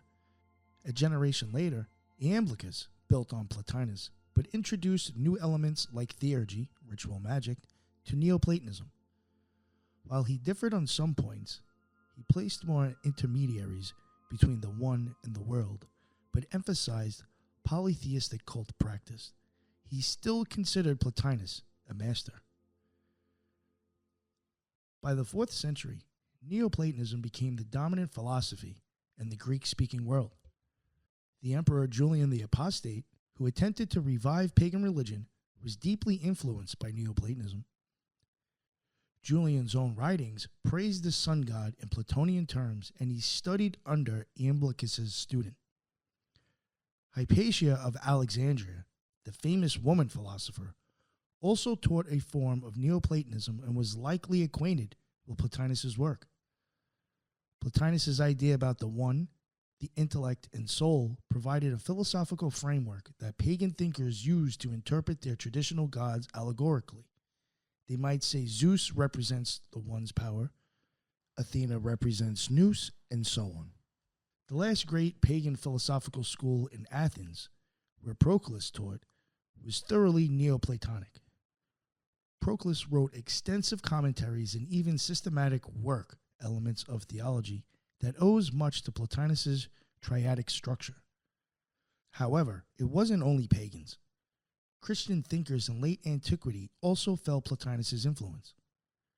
Church fathers like St. Augustine recount how reading the books of the Platonists, likely Latin translations of Plotinus and Porphyry by Marius Victorinus, helped him conceive of God as a non-material highest being. Augustine wrote, Plotinus is the Plato of our times. He integrated many Platonian ideas. For example, the notion of God as the source of being, the hierarchy of being, and the idea of evil as privation into Christian doctrine, although he ultimately had to diverge on issues like the eternity of the world and the personal nature of God. A direct quote by Bertrand Russell encapsulates this blending. Christian theologians combined these points of view and embodied much of the philosophy of Plotinus. Plotinus is historically important as an influence in molding the Christianity of the Middle Ages. Perhaps the most striking case is Pseudo-Dionysius the Areopagite, an Eastern Christian mystical theologian.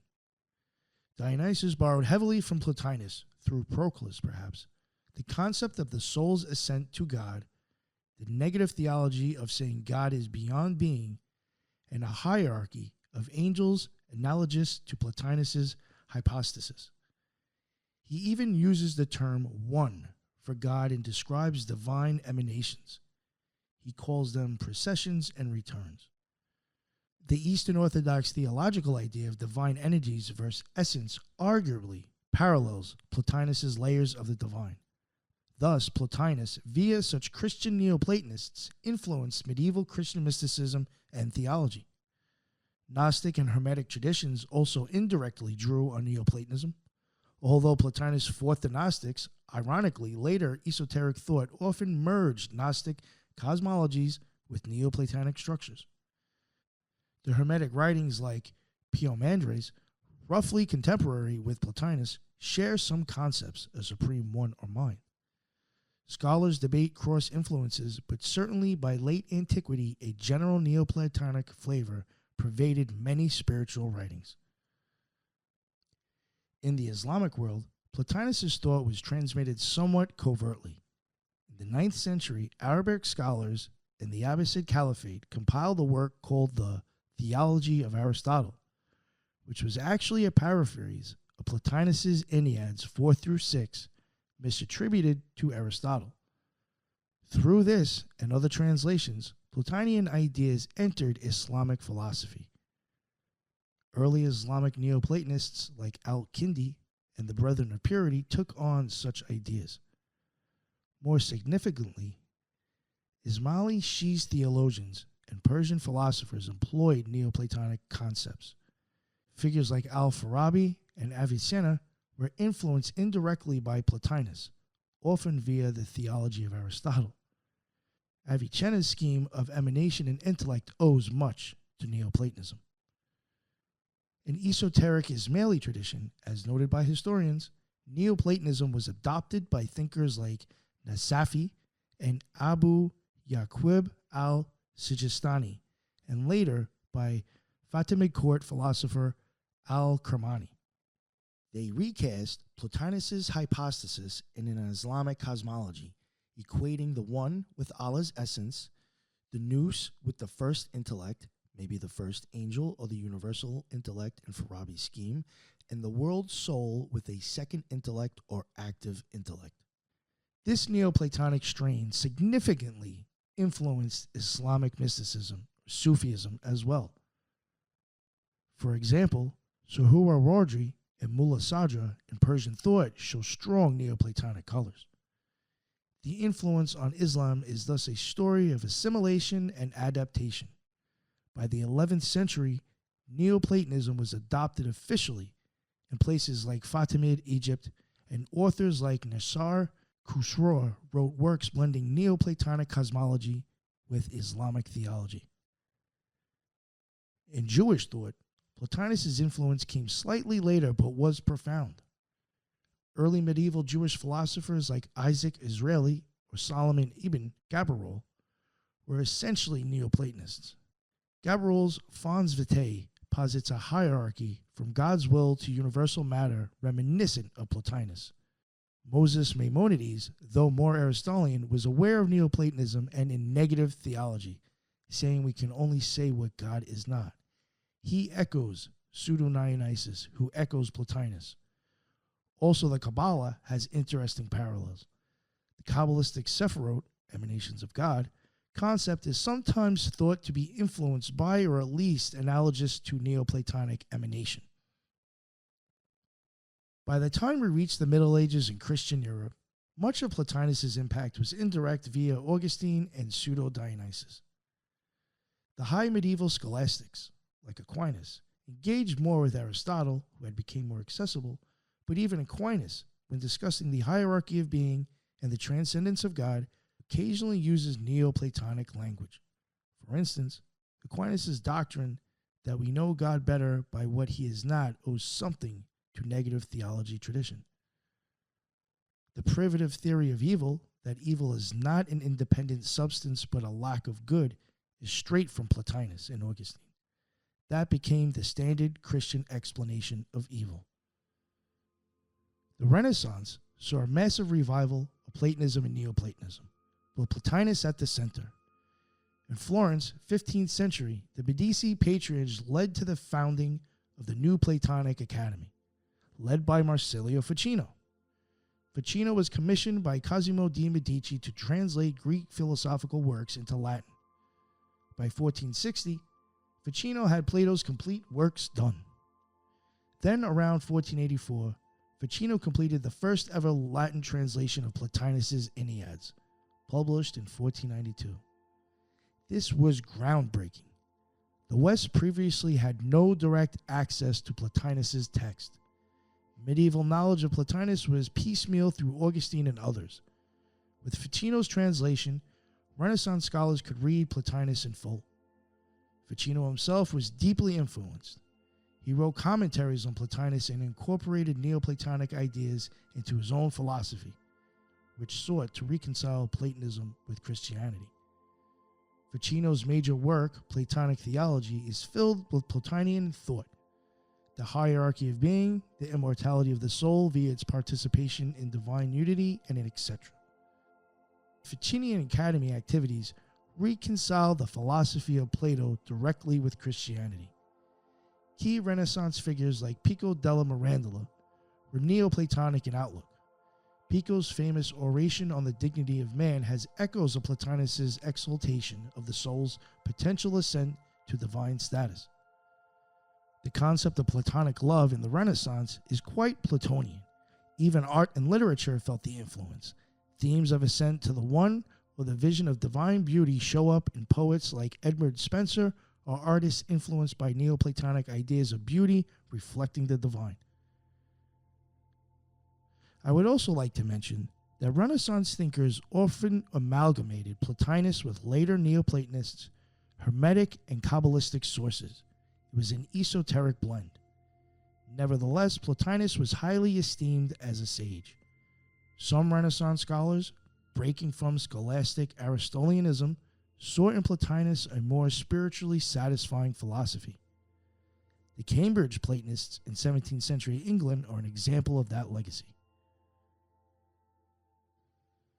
In 17th century England, a group known as the Cambridge Platonists, including figures like Henry Moore, Ralph Cudworth, and John Smith, drew explicitly on Neoplatonism, citing Plotinus as inspiration.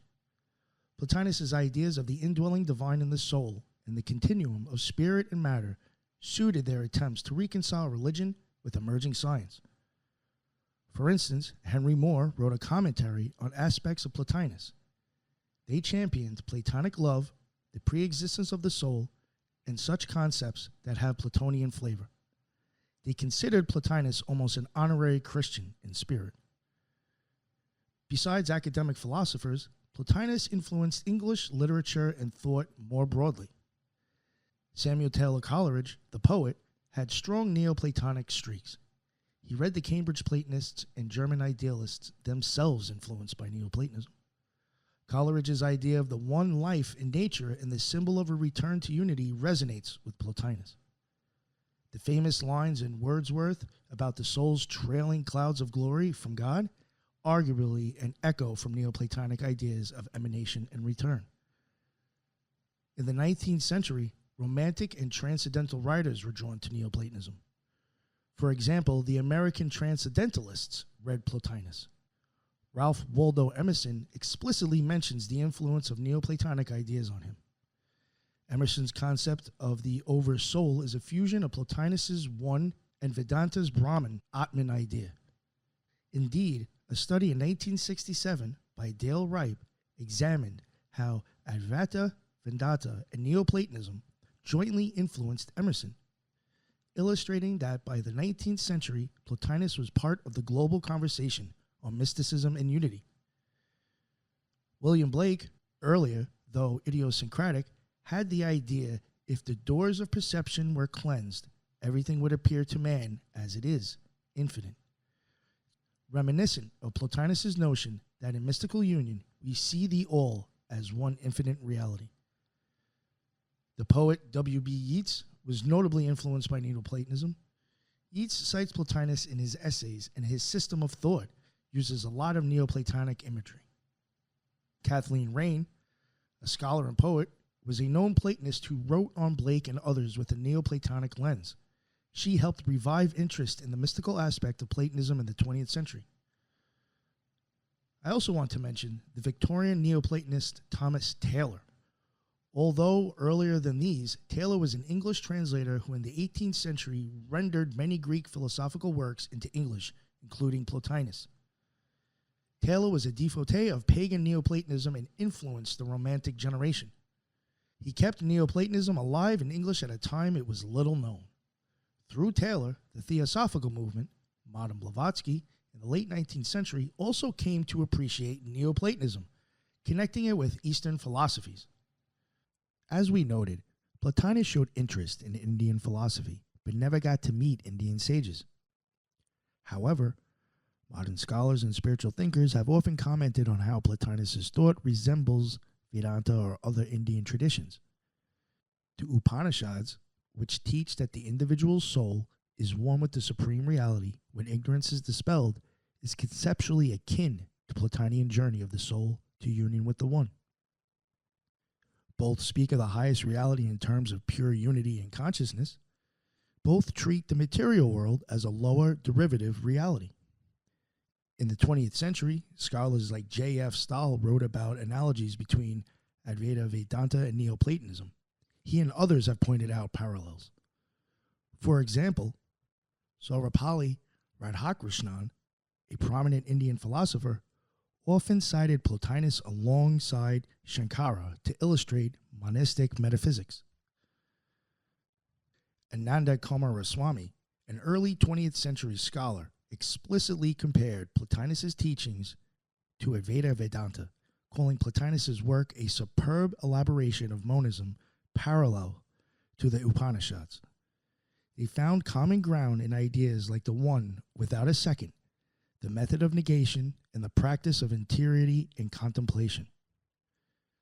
One quote from an Indian perspective, a scholar M. Vasudevachara said, though Plotinus never managed to reach India, his method shows an affinity to the method of negation as taught in some Upanishads, and also to the practice of yoga.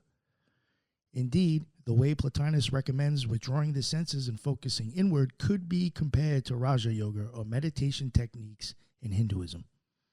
Some have even called Plotinus the sage of the West in parallel to the Eastern sages.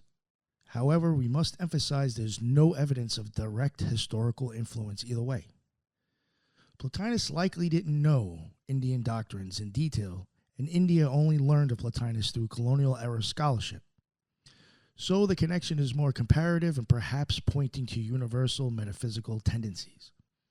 In modern times, certain New Age or esoteric movements sometimes merge Plotinus with Eastern thought.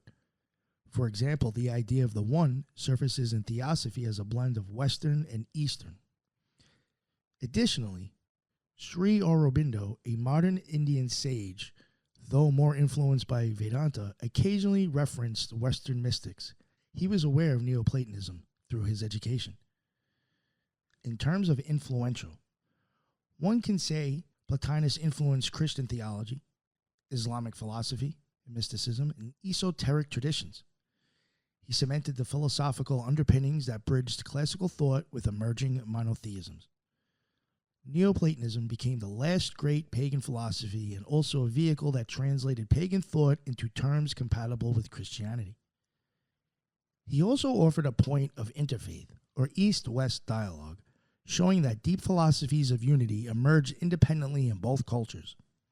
It also influenced some comparative philosophy works and the self-perception of modern Indian philosophers who often claim ancient Indian philosophy had analogous heights as Greek, with Plotinus frequently used as the Western counterpoint to Shankara. Plotinus stands as a pivotal figure who bridged classical Greek philosophy and later religious thought. His biography, though scant in personal details, shows a life devoted to bringing back the divine in himself to the divine in the all. His philosophy centered on the One, emanation, the true self's happiness in union with the divine, critique of dualistic heresies, skepticism of astrological determinism, and the possibility of mystical Henosis has proven to be one of the most enduring systems of thought. It provided tools for the theological reflection, mystical practice, and philosophical speculation that is still in use. As one modern scholar put it, Plotinus's views may appear astonishing, innovative, or even modern, precisely because they address perennial human spiritual aspirations in a rigorous philosophical form. Almost 18 centuries later, readers of Plotinus, whether academic or spiritual, continue to find illuminations in his amalgam of reason and mysticism, making him truly, as the old Neoplatonists believed, an illuminator, a philosopher who guides souls upward to the light of the good. Now, before we wrap this up, this wouldn't be an Occult Rejects show if we didn't include Plotinus's idea about the eyes and light. He that has the strength, let him arise and withdraw into himself, foregoing all that is known by the eyes. Plotinus touches and reflects on the eyes and sight mainly in the 5th tractate, Problems of the Soul, and On Sight. Plotinus begins with a challenge that had tugged at Greek optics since Plato and Aristotle. Can there be vision in the absence of any intervening medium, such as air or some other form of what is known as transparent body? From that deliberately technical question, he spirals outward into a meditation on what it means for any living being to apprehend a world. In Ennead 4, Problems of the Soul and On Sight, Plotinus thinks no seeing is possible in the absence of a bodily medium, because pure soul, left to itself, is absorbed in the intelligible realm and cannot interact with matter.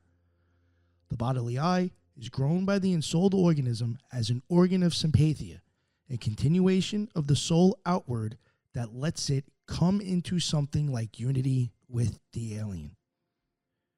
We undertook to discuss the question whether sight is possible in the absence of any intervening medium, such as air or some other form of what is known as transparent body. This is the time and place. It has been explained that seeing and all sense perception can occur only through the medium of some bodily substance, since in the absence of body, the soul is utterly absorbed in the intellectual sphere.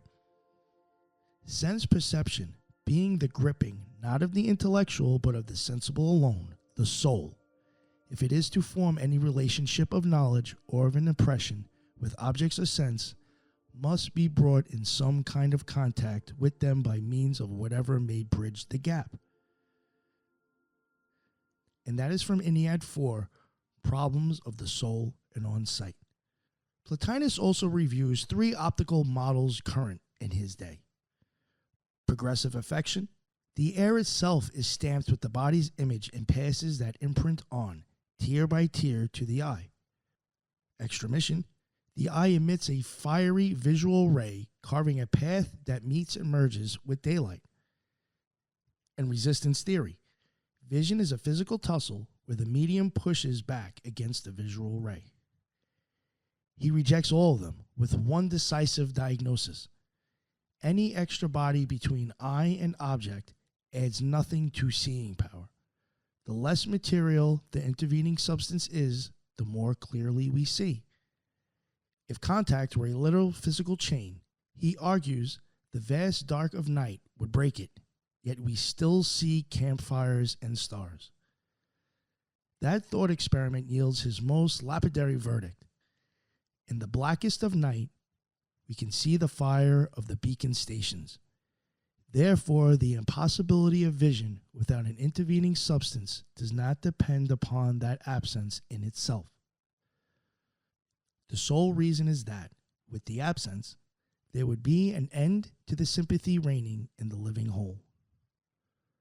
Plotinus fuses 3 earlier theories: Plato's outward streaming visual fire, Aristotle's insistence on a medium, and the Stoic idea of pneuma that links cosmos and observer. The eye does emit a living pneumatic ray, but vision is completed only when that ray meets the form-laden light coming the other way through the medium. Modern historians call this a reciprocal or 2-ray model and see it as Plotinus' own synthesis. In the Ennead, he also sees sight as sympathia in a living cosmos. This breakthrough comes when Plotinus shifts from physics to biology. The universe is one living organism, every part sympathetically tuned to every other. Perception is nothing but the momentary unison of 2 members of that organism. Thus, the knowledge is realized by means of bodily organs. Through these continuations of the soul, it comes into something like unity with the alien. The unity is not brute contact, but a double act. First act, the visual faculty of the soul extends outward in a delicate, bodiless readiness. The second act, the object's own power travels inward along the same channel of light. When the 2 acts coincide, vision flashes. If, in the act of vision, that linked light becomes ensouled, if the soul permeates it and enters into union with it, the process of seeing will be like that of touch. The intervening light is not a necessity. Gary Gertler's 2018 article in the International Journal of the Platonic Tradition calls this the most original move in the tractate. Plotinus substitutes his own account in terms of both sympathy and the principle of 2 acts, explaining vision both during the day as well at night, and derives strikingly original corollaries about the nature of light and the source of color. K. Emerson, in his monograph Plotinus on Sense Perception, identifies the same passage as the moment where vision becomes an instant of the soul's self-recognition rather than a passive impress. When it comes to light and color, Plotinus treats light not as a substance lodged in air, but as the ongoing act of any luminous body. If air happens to be there, it glows. If not, the act leaps the void just as life leaps from soul to limb. He even anticipates the idea of a cone of vision. Any given portion of the air contains the object of vision.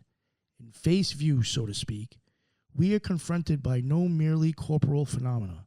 The facts depend upon the greater law of a living being and self-sensitive. The physical eye is grown by the soul as an instrument of sympathia, its clarity mirroring the self-reflective clarity of intellect. The famous moral outcome appears in the neighboring etherical tractate, but echoes here. Never did I, E-Y-E, see the sun unless it had first become sun-like. A line that medieval and Renaissance writers quote whenever they invoke spiritual illumination.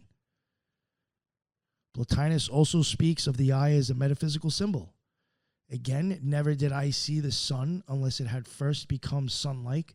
Plotinus' most quoted aphorism equates bodily sun, eye, with the intelligible good, soul. To behold supreme beauty, the inner eye must be purified until it resembles what it seeks. Plotinus infers our highest soul is always looking at nous, but a lower part looks out through the eyeballs. Spiritual practice is the turning around of that gaze from the dark screen of matter back to the intelligible light. He also speaks of higher analogies and mystical sight. Intellect is the cosmic eye.